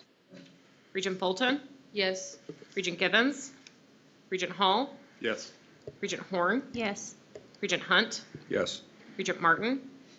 Regent McGraw? Yes. Regent Powers? Yes. Regent Rabinowitz? Yes. Regent Sutherland? Yes. Motion passes. Thank you. Our next agenda item is Board of Regents policy changes. General Counsel Stegall, would you please present this agenda item? With the passage of our reform bill, House Bill 619, multiple edits were required to be made to our board policies and procedures as well as bylaws. Included with your materials on Onboard is a chart that lists out every policy change as substantive and non-substantive based on the changes that were made. Non-substantive changes includes updates to titles and removal of repealed statutory language. Policies with substantive changes, those redline versions are uploaded into your onboard materials. Every substantive policy change was discussed in detail during the May Policy and Planning Committee meeting. I do want to note that typically we would hold officer elections during our June meeting, but as discussed in Policy and Planning, due to the implementation of 619 and the additional board members that will be added to our board starting October 1, we will be holding those officer elections at our December meeting once the board is reconvened, and current serving officers will continue to serve until the beginning of the December meeting. The only changes that have been made since the policies were presented to Policy and Planning were based on feedback that we received from you all during that meeting, so thank you for that. Those changes were to Procedure 1.1-P, which addresses the election of the faculty and staff regent. Based on feedback from Policy and Planning, we included language that clarified who can run and vote for faculty regent, which is all full-time faculty at the rank of assistant professor or above, and administrators who hold eligible faculty rank and spend 51% or more of their time teaching, except for those who supervise 2 or more employees and report directly to the college chancellor. We also removed the proposed language regarding geographic representation to the board. We are presenting these policies as one action item for approval by the board. However, I'm more than happy to answer any questions about any of the policies if there are any.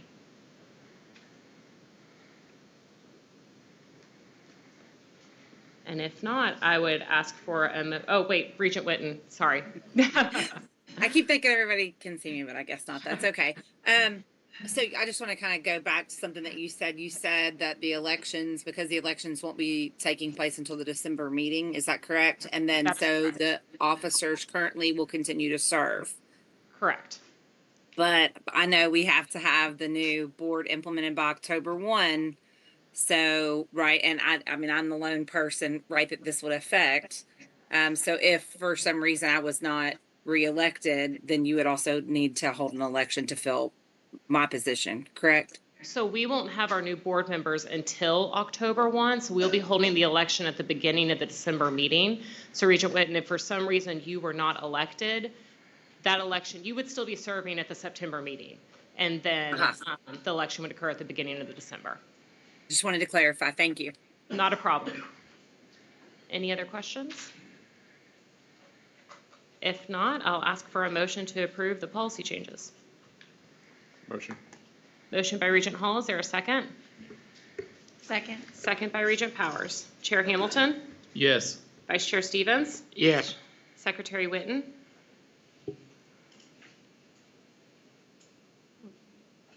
Regent Cox? Yes. Regent Fulton? Yes. Regent Givens?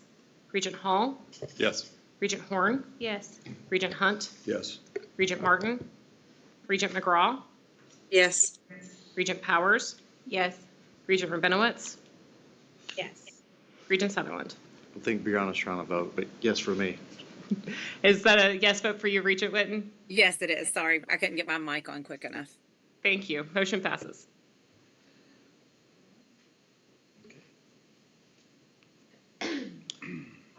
Dr. Neal, will you please present the college mission statements? Well, good afternoon. Dr. Quarles just mentioned some good news earlier from our national accrediting body, SACS. As you all are familiar with the strategic planning process, so you just approved the KCTCS strategic plan back at the March meeting. Simultaneously, the colleges update their strategic plans while we were going through that process. And the accreditation requirements require every college and university to periodically, is the words that's used in their standards, update their mission statements and be approved by the governing board of said institution. And so all 16 colleges have gone through that process this last year of updating their local plans and mission statements, which have been submitted in your board packet. So we submit those to you as one document for all 16.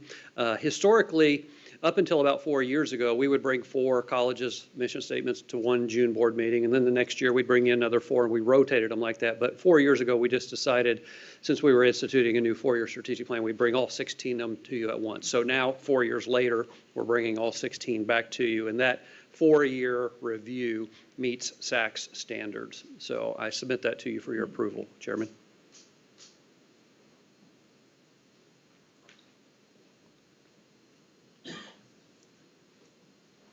Is there a motion to approve the mission statement of all 16 colleges? So moved. Motion by Vice Chair Stevens. Is there a second? Second. Second by Regent Sutherland. Chair Hamilton? Yes. Vice Chair Stevens? Yes. Secretary Witten? Yes. Regent Cox? Yes. Regent Fulton? Yes. Regent Givens? Regent Hall? Yes. Regent Horn? Yes. Regent Hunt? Yes. Regent Martin? Regent McGraw? Yes. Regent Powers? Yes. Regent Rabinowitz? Yes. Regent Sutherland? Yes. Motion passes. Thank you.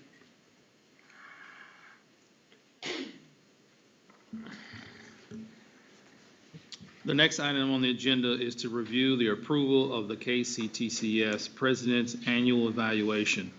The evaluation materials have been uploaded to Onboard for your review. The Executive Committee reviewed Dr. Quarles' evaluation and has made a recommendation that the board adopt the evaluation. The evaluation rubric addresses Dr. Quarles' success with implementation, his 2025 and 2026 vision and goals. He receives high marks in every area. Dr. Quarles, would you like to take any statements with regards to your evaluation? Yes, thank you, Mr. Chair, members of the Board of Regents. Thank you once again for the truly constructive feedback to the presidential evaluation. As I put in my written response, I'm one of those weird people that really enjoy this process, actually. So, it's your job to help guide where my focus should be, things that I should pay more attention on, areas of improvement. And thank you for your overwhelmingly positive remarks. But again, don't look at the evaluation as something you do once a year. It's something that you can pick the phone up at any time and give me a call and help set me in the right direction. But it's an honor to work here. I look forward to the years to come. Thank you very much. And don't forget that the vision and goals, which we'll be voting on in September, are part of the evaluation matrix for the upcoming year as well.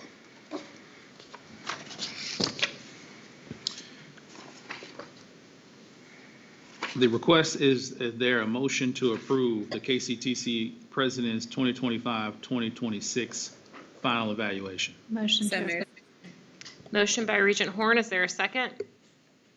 So Second. moved. Second by Regent Witten. Okay. Chair Hamilton? Yes. Vice Chair Stevens? Yes.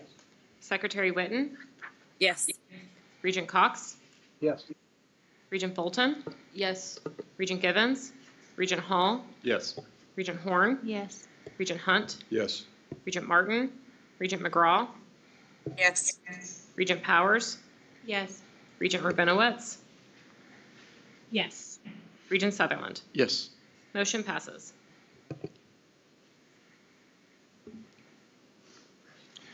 The next agenda item is an update on philanthropy. Dr. Megan Stiff, Chief Advancement Officer, will you please present this agenda item? All right. Thank you all for the opportunity to share some of the many great things happening in advancement, starting with our success at Giving Day back in April. Okay, sorry, I'm just making sure. There we go. Well, the biggest test I'm going to have today is if I can operate a remote. Okay. Thank you all for bearing with me. I promise I have a doctoral degree. So as mentioned, Giving Day 2026 set some incredible records. We do this campaign annually, and this was our third year, not necessarily trying to raise more and more every year. Our goal is very much about acquiring new donors, renewing our existing donors in the year, and really raising the visibility of philanthropy across the system. So while we always hope to raise more, it it really is about broadening that base of support that we have across the system. The hardest part about putting these slides together for you is that every time I put a number down, it kept increasing, which is a great problem to have. And as you see here, we raised over $385,000 in this appeal with over 1,700 gifts. And as you see, this is just an incredible result, especially given that we did start this appeal with about $70,000 less in matching funds going into the campaign.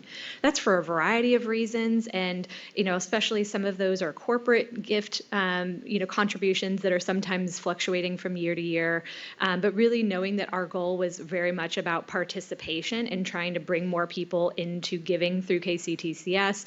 Very pleased with those results. We also want to congratulate our friends at West Kentucky and Maysville. Our KCTCS Foundation was able to offer challenges to different categories to, again, try to incentivize participation in lots of different ways. And we had a leaderboard that was cranking along with results minute by minute throughout the day. And we were excited to see them take home those additional funds. Each of those categories received $1,000 for their respective programs. As you see here as well, we can't overlook the importance of our faculty and staff who continue to play a significant role in the work we do, not just in the classroom and in their offices every day, but in giving. And we had an increase in participation by employees and retirees in Giving Day this year.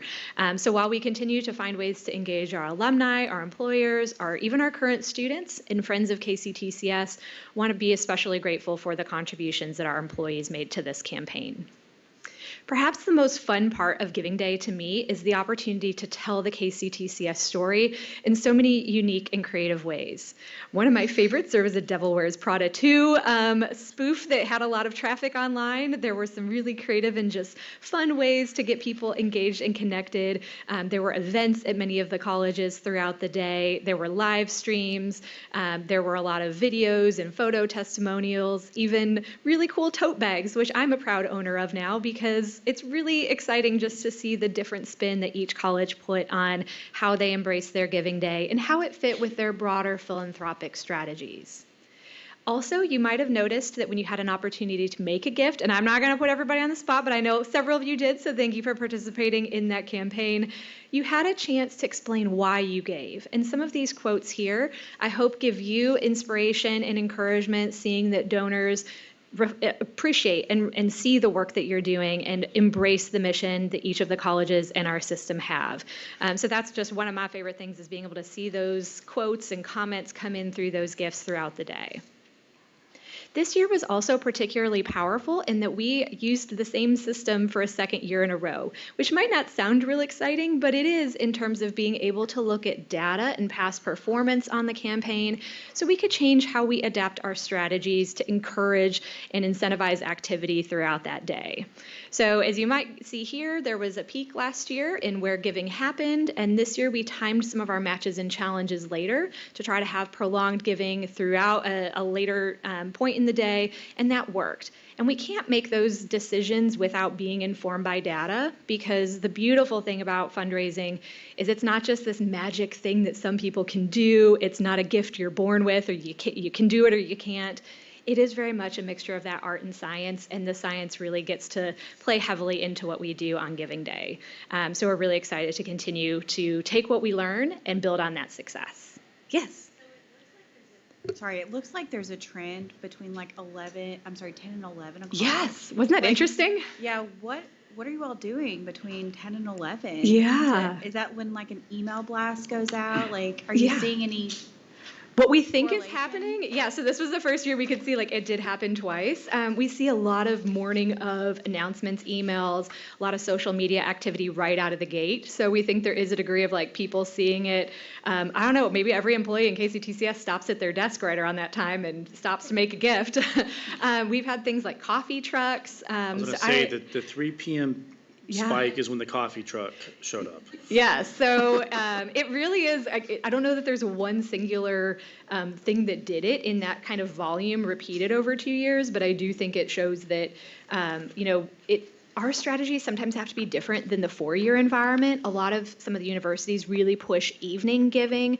We're seeing that we really need to focus strong on that morning, that we need to start really strong out the gate, keep that momentum throughout the day versus kind of waiting for folks to get home on their phones and see all this on social media later in the day.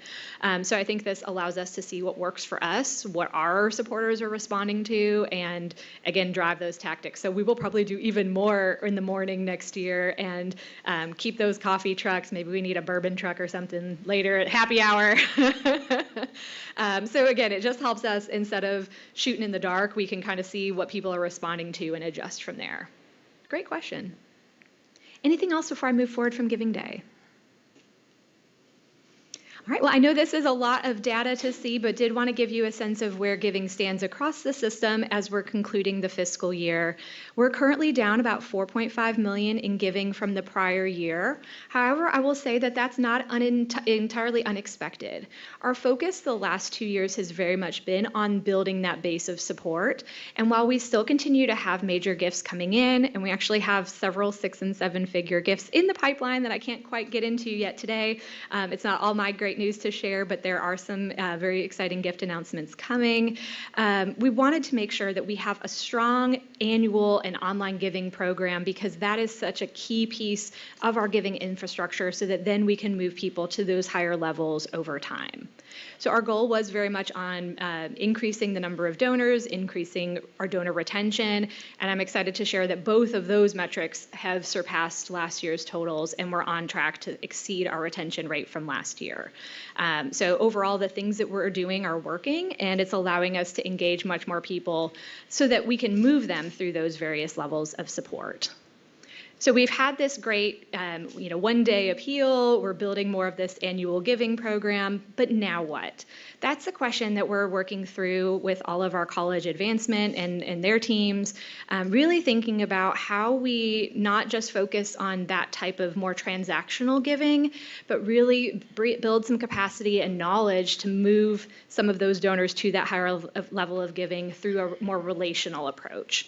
That's very different. It's much more time intensive to, we can send out a lot of emails and get a lot of smaller gifts online, but being able to use, again, data and relationship building to be able to segment that donor base into smaller groups, be able to communicate with them about things that they care about, that takes much more time and strategy, and in some cases more capacity, because that is a much more time intensive use of our resources.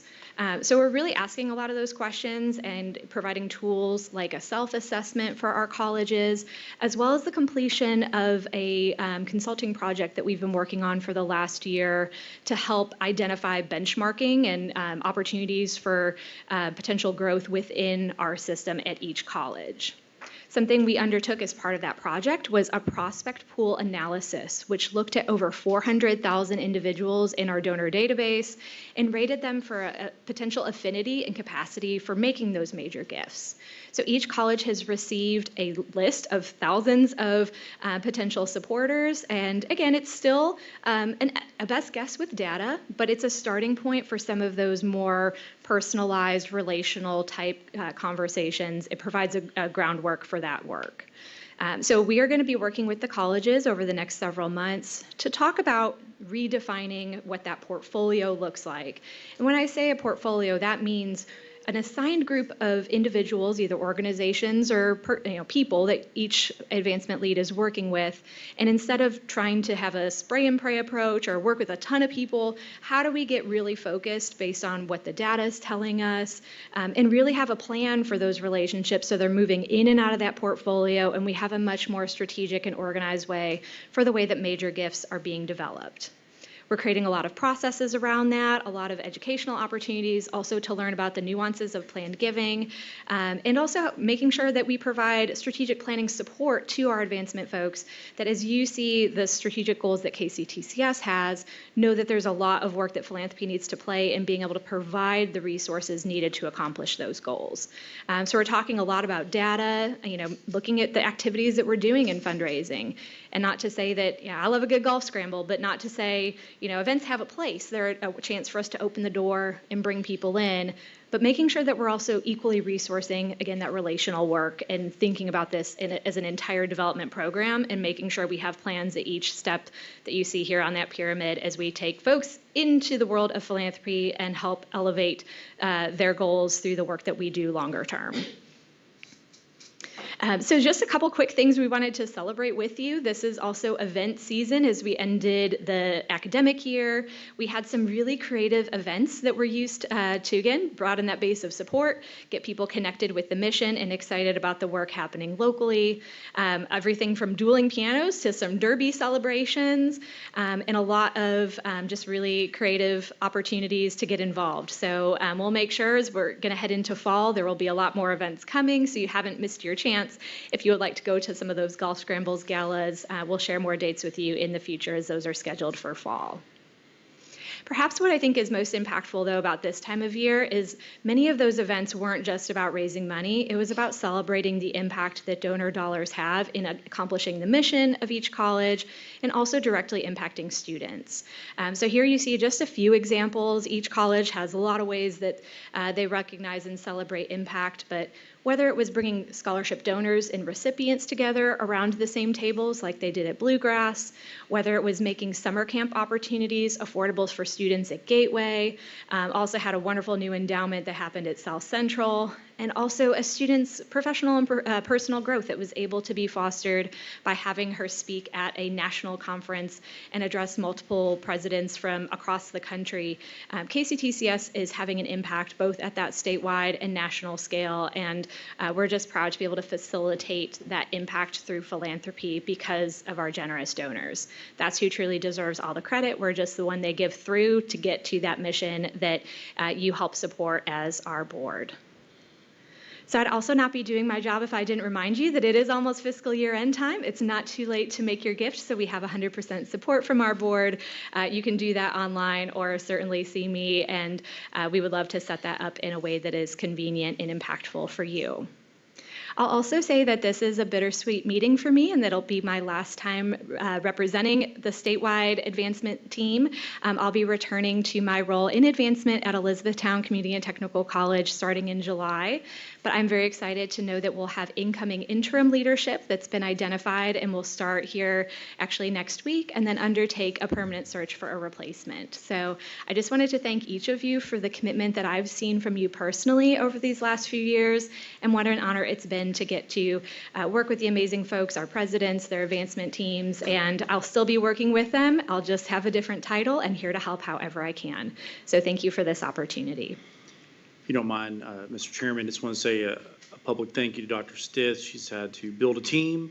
She's worked with the respective colleges and also the college foundation. So it's well over 30 entities that she's working with, oftentimes in a support capacity, but also a compliance, a mind towards compliance. I just want to say, I think our presidents would like to say thank you as well. Give you a nice round of applause for everything that you've done. Thank you. Any questions? I forgot to ask that. I'm hosting an event in August. It's August 14th. The Clay Classic? Yes. Yes, the Clay Classic is August 14th. So if you would like to sponsor or get a team together, we would love to see you at Elk Creek and enjoy that event together. Yep. Thank you. Any questions? Thank you. I would make a quick statement. If you haven't had an opportunity to see the process in action of the collection of the money and how I stopped by there and it's amazing. The software, the platform tells you, what are the demographics that work the best. Anyway, I was extremely excited about it. So I would suggest, yeah, thank you. Great. All righty. Shannon, would you still please present the 2027 board meeting dates? Yes, I will run through the dates. We have March 11th, 2027, June 10th and 11th, 2027, September 9th through 10th, 2027, and December 2nd, 2027. All right, thank you very much. I need someone to make a motion. So moved. Motion by Vice Chair Stevens. Is there a second? Second. Second by Regent Sutherland. Chair Hamilton? Yes. Vice Chair Stevens? Yes. Secretary Witten? Yes, just a quick question though. Why is the March and December only listed as one day and the June and September are two? Just curious. I think that's out of projection from previous years that we're able to conduct our business in 1 days when we're not doing a campus visit at the system office. But of course, we're happy to take any direction that the board would like on the length of our quarterly meetings. Thank you. Regent Cox? Regent Fulton? Yes. Yes. Gotcha, Regent Cox. Regent Fulton? Gotcha. Yes. Regent Givens? Regent Hall? Yes. Regent Horn? Yes. Regent Hunt? Yes. Regent Martin? Regent McGraw? Yes. Regent Powers? Yes. Regent Rabinowitz? Yes. Regent Sutherland? Yes. Motion passes. Thank you very much.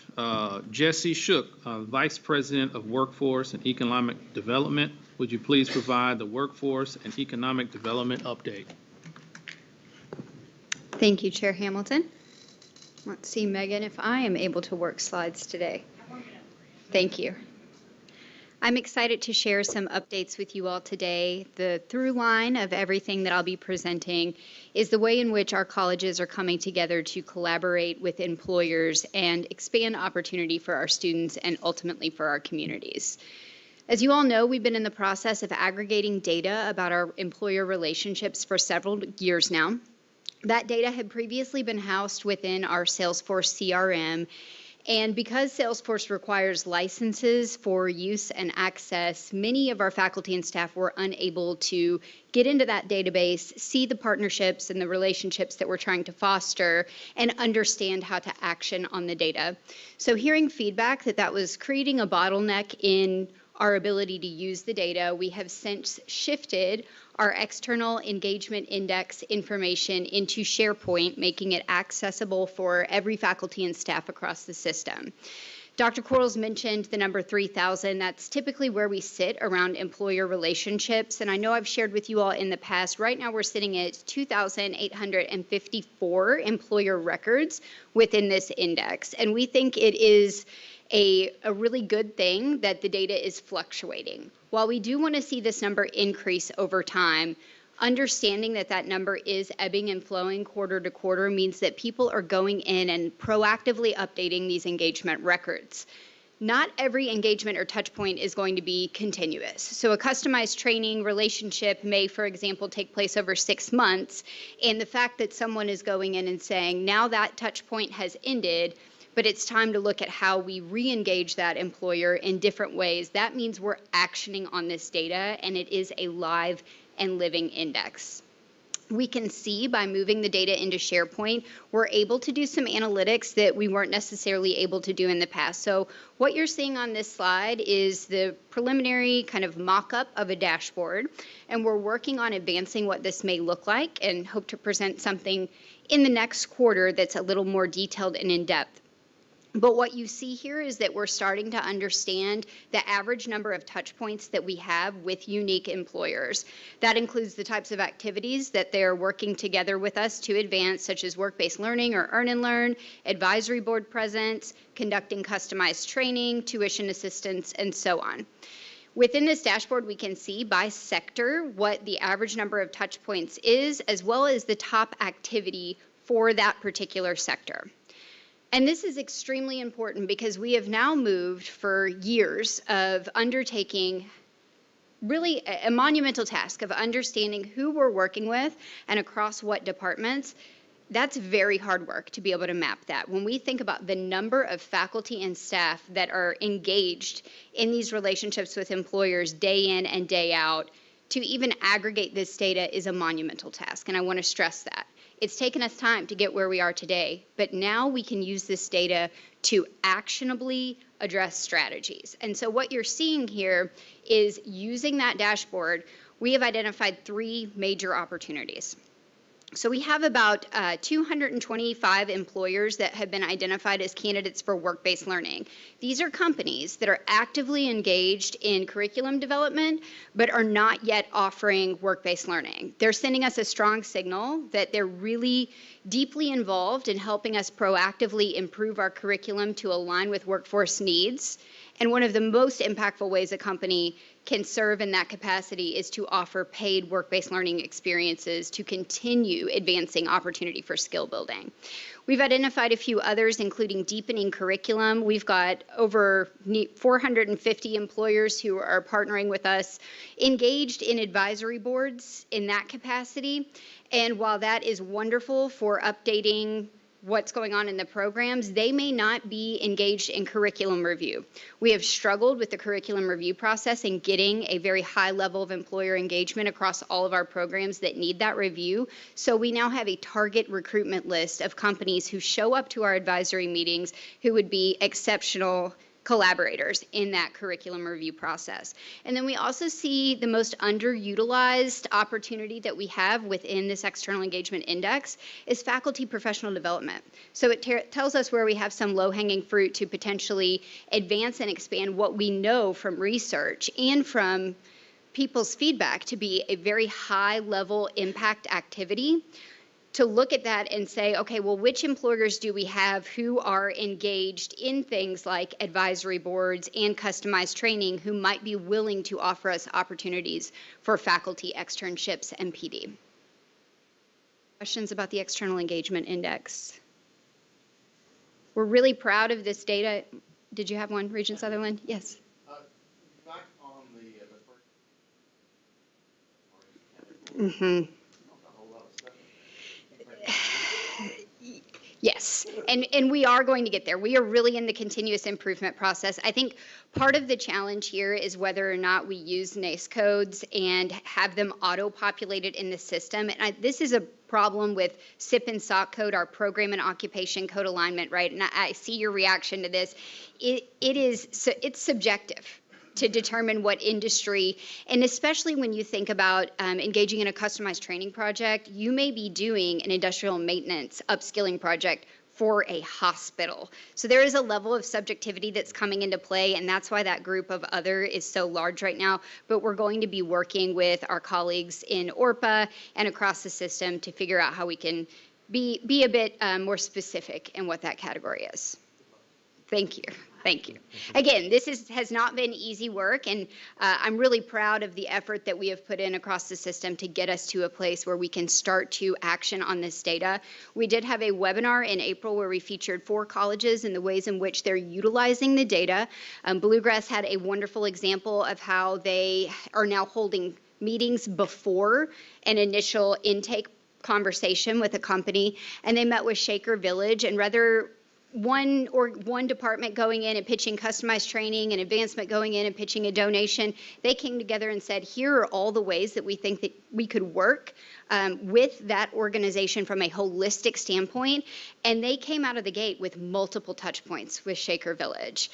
We know that Owensboro has identified multiple opportunities that they feel like otherwise they wouldn't have been able to identify simply from having this as a standing agenda item on their leadership team meeting. Big Sandy is revolutionizing the way that they think about advisory committees. Workforce Solutions now attends those committee meetings. In an area where there's not a high saturation of business and industry engagement opportunities, it is critically important that our departments collaborate with each other, and we see the evidence that this is working really well. Brief update on Education First employers. You all know that we are working to expand this pipeline, and we have had the major announcement of Humana coming on as a statewide Education First employer this year. Recently, we were in a meeting where the Chief Operating Officer of Goodwill was present, and she pulled me aside and shared that as a result of our Education First employer partnership and our advocacy, they have redesigned their tuition benefit approach. Rather than doing reimbursement, they are now paying the tuition up front. They're seeing for the first time in the organization's history a transition in which type of employees are utilizing those benefits. Before, It was more salaried employees. And now she says for the first time, the data is showing that the number of frontline workers is increasing because they recognized in the conversations with KCTCS that that reimbursement was a barrier that many of their frontline workers simply could not overcome. So we're excited to start tracking the impacts of this and continue the advocacy. It's in alignment with some work that we've been doing with the Aspen Institute to really understand best practices in this space. And then, Keith, this is a short video of the Going Pro. I'm not going to belabor the talking points here because Dr. Quarles already shared with you all a little bit about this event, but you can see a quick recap.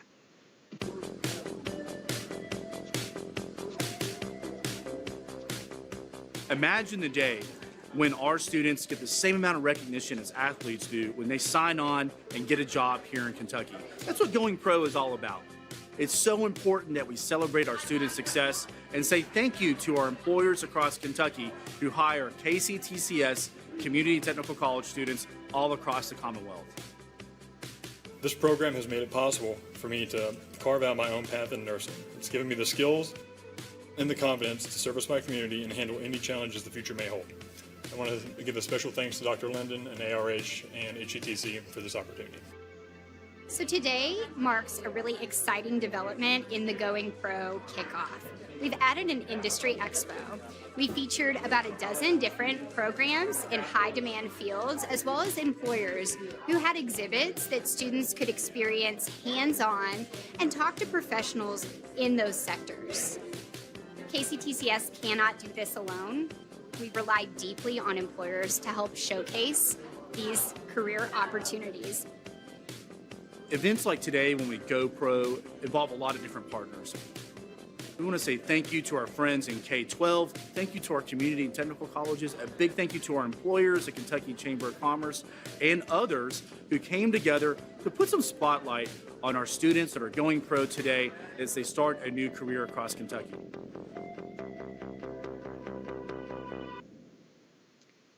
So that's amazing work from our marketing department. So thank you all for your support in this event.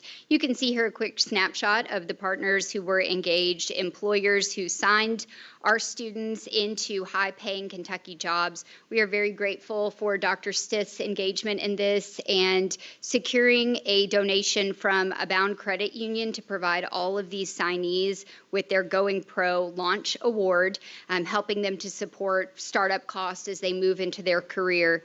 And the really exciting component of this was that we were able to invite students from our neighbor, Woodford County, to come over and experience it. And we had a chance to debrief the next week, and Tanel mentioned she overheard a student say that they had only signed up to come over to get out of class, but they were so glad they did and that it was the best day ever. And so it's those kinds of statements. We all remember that, right? But it's those kinds of statements that really show the impact of this work. The students got to sit in the heavy machinery equipment. They got to touch and feel the mannequins in Health Force Kentucky. And it was just a really nice day coming together with the Chamber of Commerce, with Kentucky Department of Education to celebrate Kentucky's commitment to high-paying careers. And so next year we'll look to expand that element and ensure that more local area high schoolers are able to come by and have the best day ever themselves. And just remember, this is just one of many Going Pro events across the state. So our colleges hosted these across Kentucky as well. Thank you for reminding me of that, Dr. Quarles. I did want to mention, I do have some numbers that we had over 170 students sign at college events.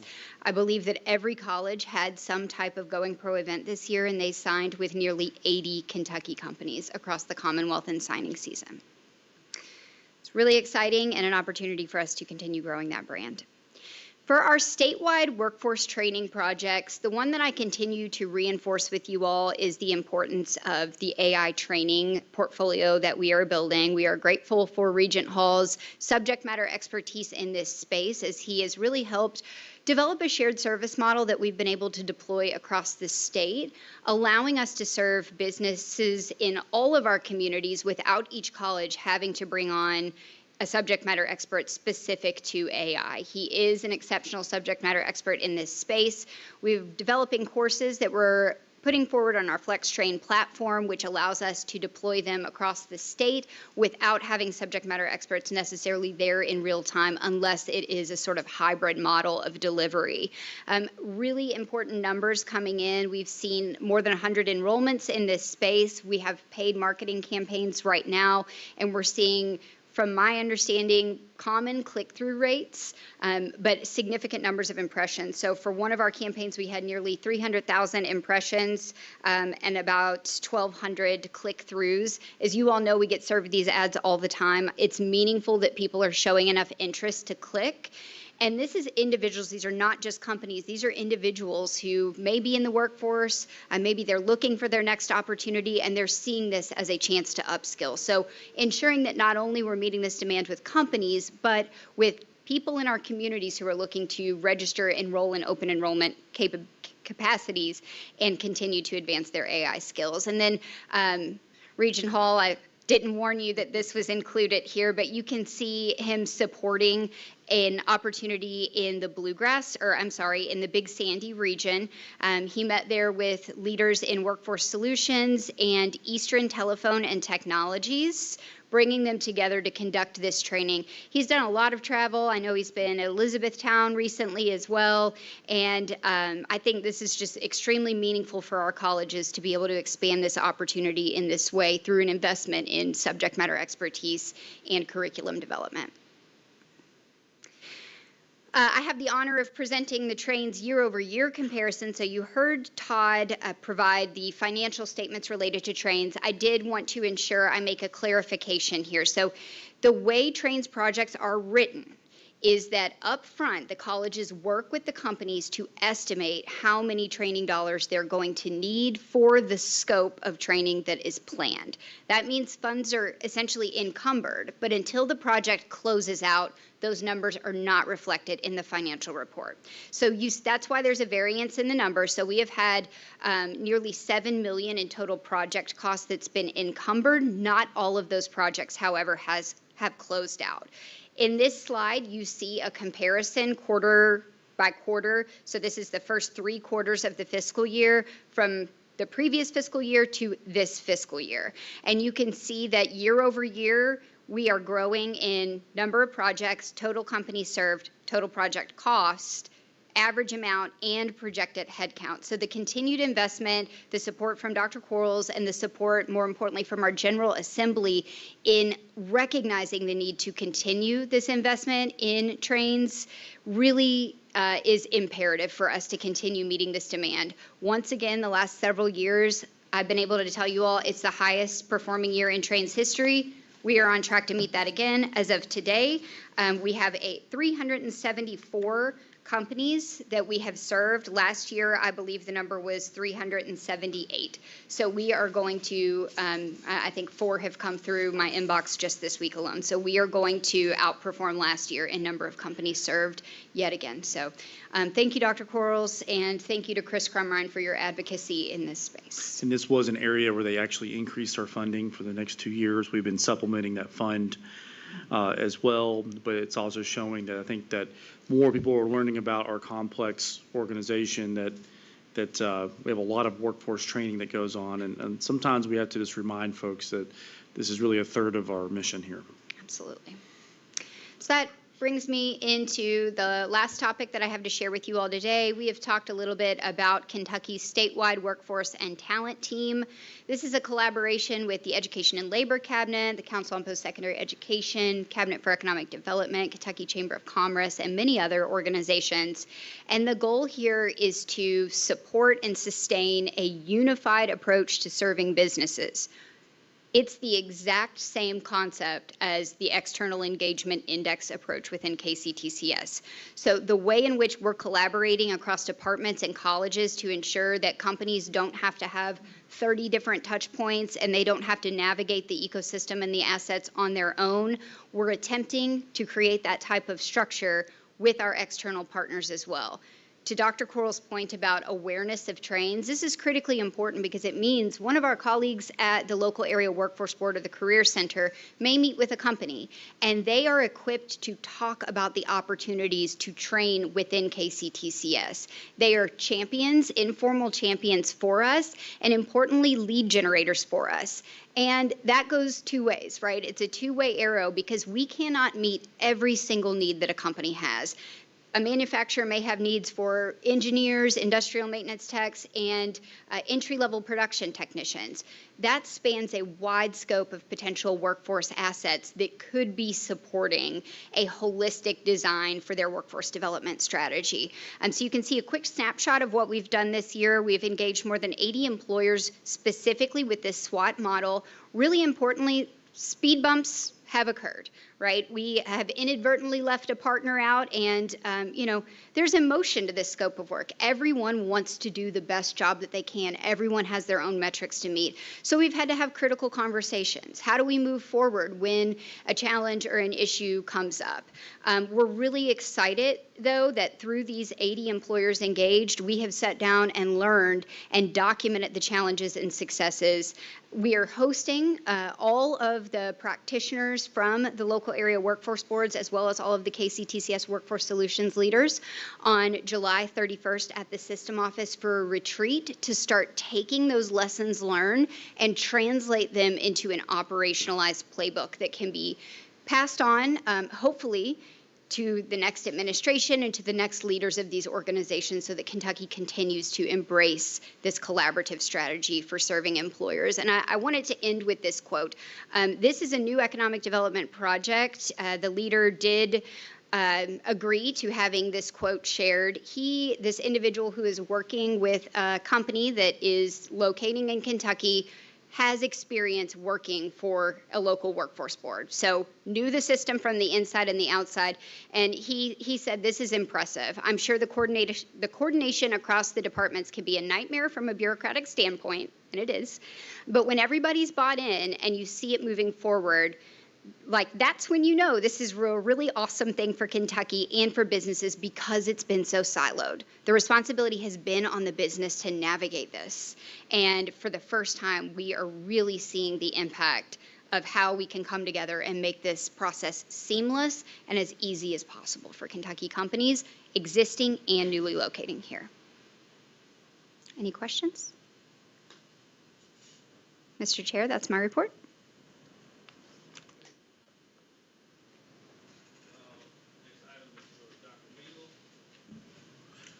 Would you please provide the workforce and economic development update?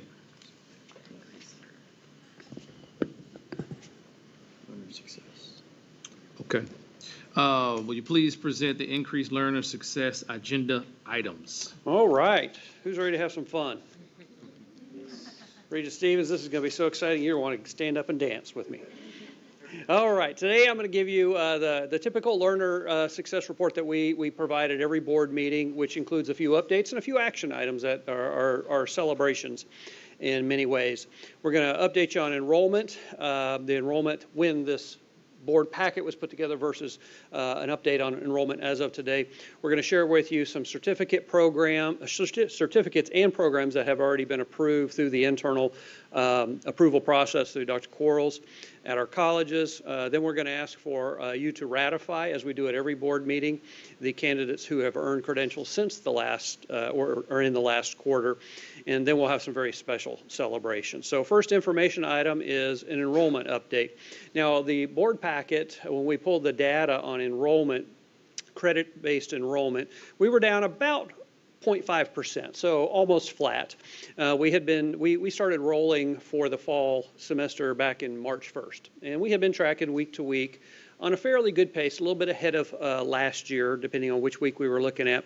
On the week that we pulled this data, May 15th, we were down just about 0.5%. When we looked this morning, we're up about 0.5%. So it changes from week to week this early in the enrollment process, and it will continue to see significant enrollment gains over the summer. We feel good about increasing enrollment this coming fall over what we had last fall. There have been a bunch of communication efforts, marketing efforts going on, as there always is throughout the year.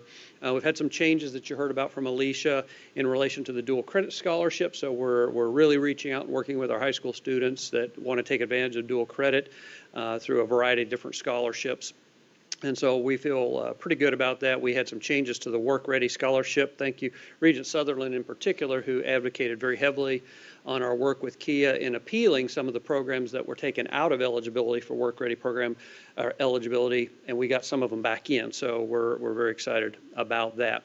When we look at our week-over-week enrollment for fall, you can see going back to the early part of March all the way up through May 15th. If the bar that you see, the largest portion is blue, that means we were ahead this year compared to the same week last year. If it's yellow, we were behind this year compared to the same week. So you can see that we were just barely behind by 0.5%.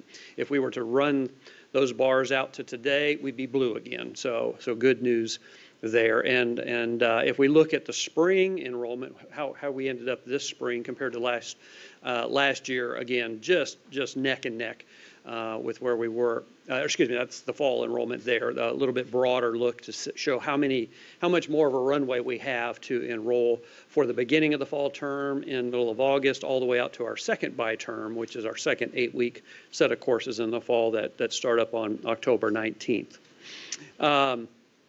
Very excited that Dr. Quarles shared with you that the enrollment is reaching all-time highs last year. We hope to exceed that this year. The number of credentials, which is, we'll get into that in just a minute. I got some interesting news to share with you there. But before we go there, talk about some of the certificate and program approvals. Again, information item only at our colleges. This is a quick reminder for board members who don't live in our world every single day. We have 3 levels of credentials or certifications that we have within KCTCS. One is the short-term certificates that are embedded typically within our technical degree paths. We have a diploma, which is heavily skills-based, typically 45 to 50 or so credit hours involved in that with a few general educations. Then we have the full-blown associate's degrees. We have Associate of Applied Sciences, Associate of Arts, Associate of Sciences, and Associate of Fine Arts. Those are the types of credentials.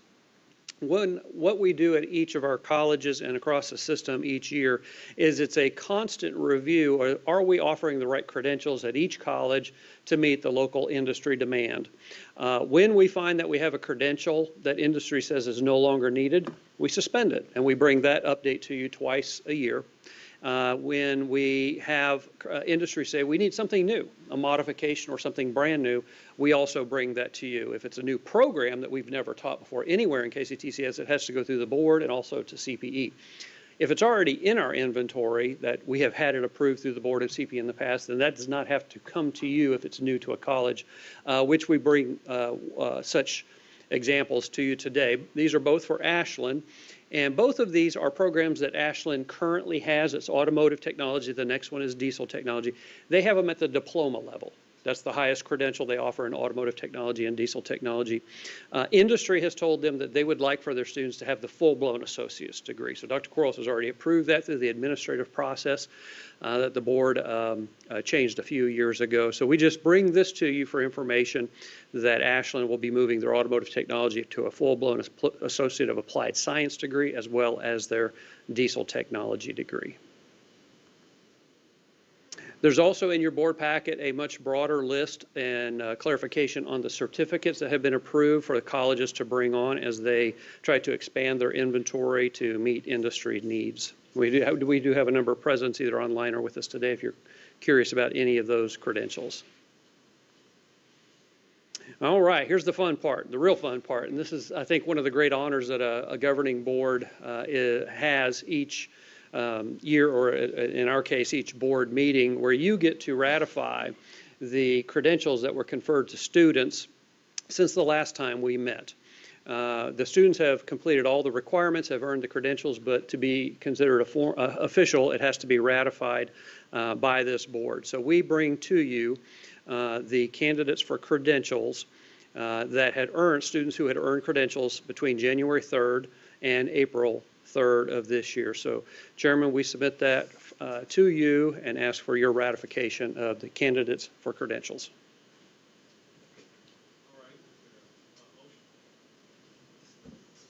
A motion to approve the credentials. Motion by Regent Fulton. Is there a second? Second. Second by Regent Sutherland. Chair Hamilton? Yes. Vice Chair Stevens? Yes. Secretary Whitten? Yes, and congratulations. Regent Cox? Yes. Regent Fulton? Yes. Regent Givens? Regent Hall? Yes. Regent Horn? Yes. Regent Hunt? Yes. Regent Martin? Regent McGraw? Yes. Regent Powers? Yes. Regent Rabinowitz? Yes. Regent Sutherland? Yes. Motion passes. Thank you for that, and on behalf of all of our students. And I also want to share a celebration, and thank Alicia for pulling the data for us today, looking at state official data. One of the celebrations that Dr. Quarles was talking about earlier was that we have in the undergraduate space, meaning students that are seeking certificates, associate degrees, and at our public universities, they also can earn certain certificates, associate degrees at some of them, and then on the bachelor's. All of those are considered undergraduate credentials. Dr. Quarles said that we enroll, from a headcount perspective, a number of individuals, about 46% of all undergraduate students in the state of Kentucky in the public higher education space. Since you just conferred these credentials, I thought we'd give you a perspective on what percentage of all the undergraduate credentials, certificates, diplomas, associate degrees, and bachelor's degrees come from KCTCS colleges. Well, last year, the official state data says that it's just over 42,000 undergraduate credentials conferred between all 8 public universities and the 16 KCTCS colleges. We conferred 24,000 plus of them, which represents about 58% of all undergraduate credentials in the state of Kentucky were conferred through our 16 colleges and this board. So I congratulate you all on a phenomenal impact that we have in the public higher education space.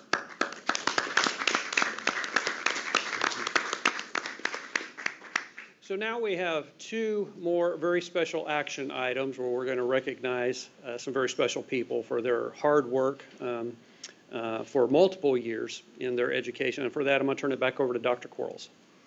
Yes, so as you can see in our agenda, we have 2 special action items here saying congratulations to our student regents. And we'll start today with Regent Ella Fulton. You've had a very active year. Congratulations on just graduating and what's next. And we'll ask you about what's next here in a second. But you've shown a lot of passion for your role with Student Government Association. You've been very active, especially in the committee process among the regents. You shared with me early last year your interest and passion for helping out our students that are either on their road to recovery or incarcerated. And so she actually chimed in quite a few times on House Bill 5 and other legislative actions that we had. And I think that a moment of distinction for you this past year was at the March Regents meeting at the Fire Commission when you brought up the role of AI in the perspective of being a student. And I've referenced your public comments several times about how we have to get it right when it comes to our internal policies, the ethics of AI. And you really brought that awareness to this group. And so I want to say congratulations and thank you for speaking at the annual conference as well. So I just want to say on behalf of KCTCS, congratulations. Job well done.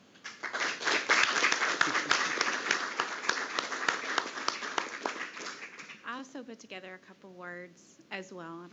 See if I can pull this forward. So it's, of course, been a privilege to serve alongside you, Regent Fulton.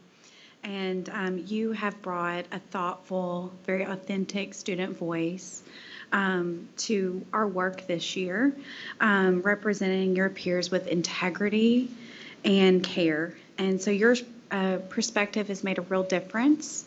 And as you continue your studies in mathematics this year, we hope that your path will cross once again with KCTCS. And just remember, KCTCS is hiring.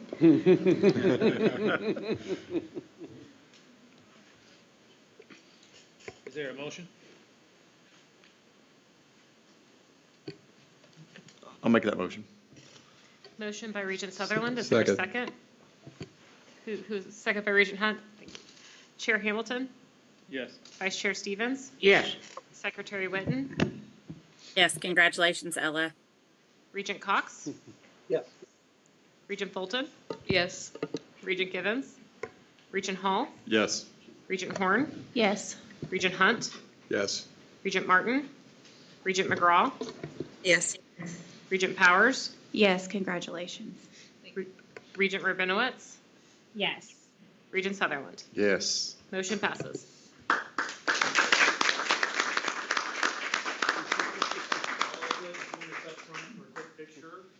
We got a couple gifts for you, as well as Regent Givens. First off, a certificate of appreciation for what you've done. We also have a gift card for you. Spend it on educational purposes.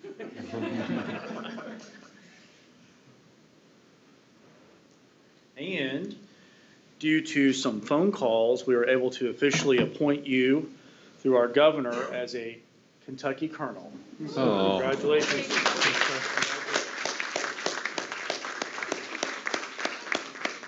Colonel Fulton now.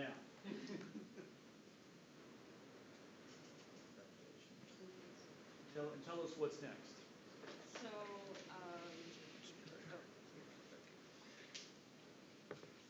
I'm transferring to Morehead State University in the fall, where I'll be studying mathematics with long-term plans of becoming an actuary and maybe teach at some point, but we'll see. Everyone keeps telling me I should come back here, so. Congratulations. Thank you.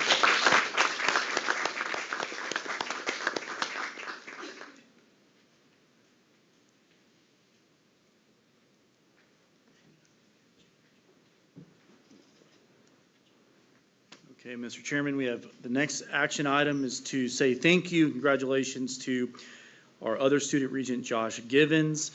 He sent us an email this morning that he actually has some instructional duties that had to get done today. And if you all saw him at dinner last night, he showed up in his scrubs. As you all know, he's studying with our allied health programs at Madisonville Community Technical College as well. He's a hard worker. And he has a diverse work background, and he has served us in many different capacities before coming to KCTCS. In fact, he's working today. He's dedicated to his patient care. It's really easy to assess when you talk about him. He genuinely loves his job. He's a hard worker. He has that grit that is exhibited by so many of our students. And also, I think he brought a really valuable adult learner perspective to this role over the past year. So congratulations. We're going to get him his items of appreciation as well. But I think we have a few more words to be said. Yeah, I'd like to say a few words about Regent Givens. If you know Josh, he's lived a life of commitment to the Commonwealth and his community, and I think he's demonstrated that on this board as well. He's also brought a lot of wit and wisdom, and I appreciated that from him. I want him to know that we are all very proud of him. I'm proud to know that he is a KCTCS graduate. I know everyone on this board feels this way about him. I'm proud to know him as a Kentuckian. I think he's a credit to the Commonwealth. And I know his colleagues and his patients in the future will be well served by working with Regent Givens. So thank you wherever you are. I hope you're hearing this. And it has been an honor to serve with him. And we will send him a video and his items, but we do need an official action on this. Yes, is there a motion to approve awarding the credentials for student regent Josh Givens? So moved. Motion by Regent Powers. Is there a second? Second. Second by Regent Sutherland. Chair Hamilton? Yes. Vice Chair Stevens? Yes, and I'd like to say thanks to Josh. When I was superintendent, he was covering news for the Madisonville Messenger, and he never said a bad thing about me. So thank you, Josh. Secretary Witten? Yes, congratulations, Josh. Regent Cox? Yes. Regent Fulton? Yes, and it's been a pleasure to serve alongside Josh. Regent Givens? Regent Hall? Yes. Regent Horn? Yes. Regent Hunt? Yes. Regent Martin? Regent McGraw? Yes.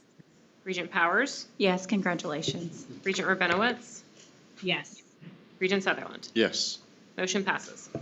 Congratulations once again. Congrats to all of our students.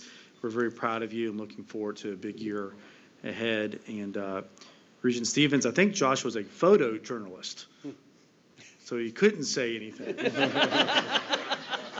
Well, he took the appropriate pictures. It made me look good, okay? Okay, all right. Chairman, that's the end of our learner success report. Thank you.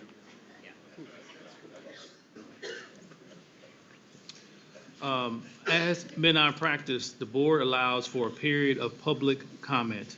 If anyone has signed up to speak, they will have 3 minutes to speak from the floor without interruption or response from the board itself. If not, we will move on to the next agenda. Has anyone signed up to speak? No. All right. Mr. Chair, before we move into executive session, I know a lot of folks will be leaving the room. I just want to, if you don't mind, say thank you to our regents today. Thank you for traveling, the long commute for a lot of folks, that other folks are relieved that they don't have such a long drive, but we love getting out among the state. Special thank you to our faculty and staff across the KCTCS team for a fantastic year. Our KCTCS teammates, I see some mowing the lawn today during the meeting. Thanks for making things a great environment. Thank you to members of PLT over this past year. We're going to have a little retreat here in a couple weeks. Also, a special thanks to our system office, executive team, and support staff for a job well done and a great year. We have a lot of bills to implement. One thing we didn't really talk much about today is workforce Pell, so we'll have a report on that effect over the next couple meetings, the future of dual credit, but we're also looking for alumni to spotlight. So my homework assignment to you as regents is if you know of an alumni of our program we just may not know, may not connect it with, maybe a leader or business owner in the community, please let us know about that. We'd love to spotlight our alumni. And before we break for executive session, are there any announcements from our members of PLT or executive system office staff? Any announcements? Hand it back to you, Mr. Chairman. The next agenda item is executive session. Can I get a motion that KCTCS Board of Regents move into executive session as allowed by KRS 61810 to discuss proposed or pending litigation? So moved. Motion by Regent Powers. Is there a second? Second. Second by Regent Sutherland. Chair Hamilton? Yes. Vice Chair Stevens? Yes. Secretary Witten? Yes. Regent Cox? Yes. Regent Fulton? Yes. Regent Givens? Regent Hall? Yes. Regent Horn? Yes. Regent Hunt? Yes. Regent Martin? Regent McGraw? Yes. Regent Powers? Yes. Regent Rabinowitz? Regent Sutherland? Yes. Motion passes. Going into executive session.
Okay, we're good.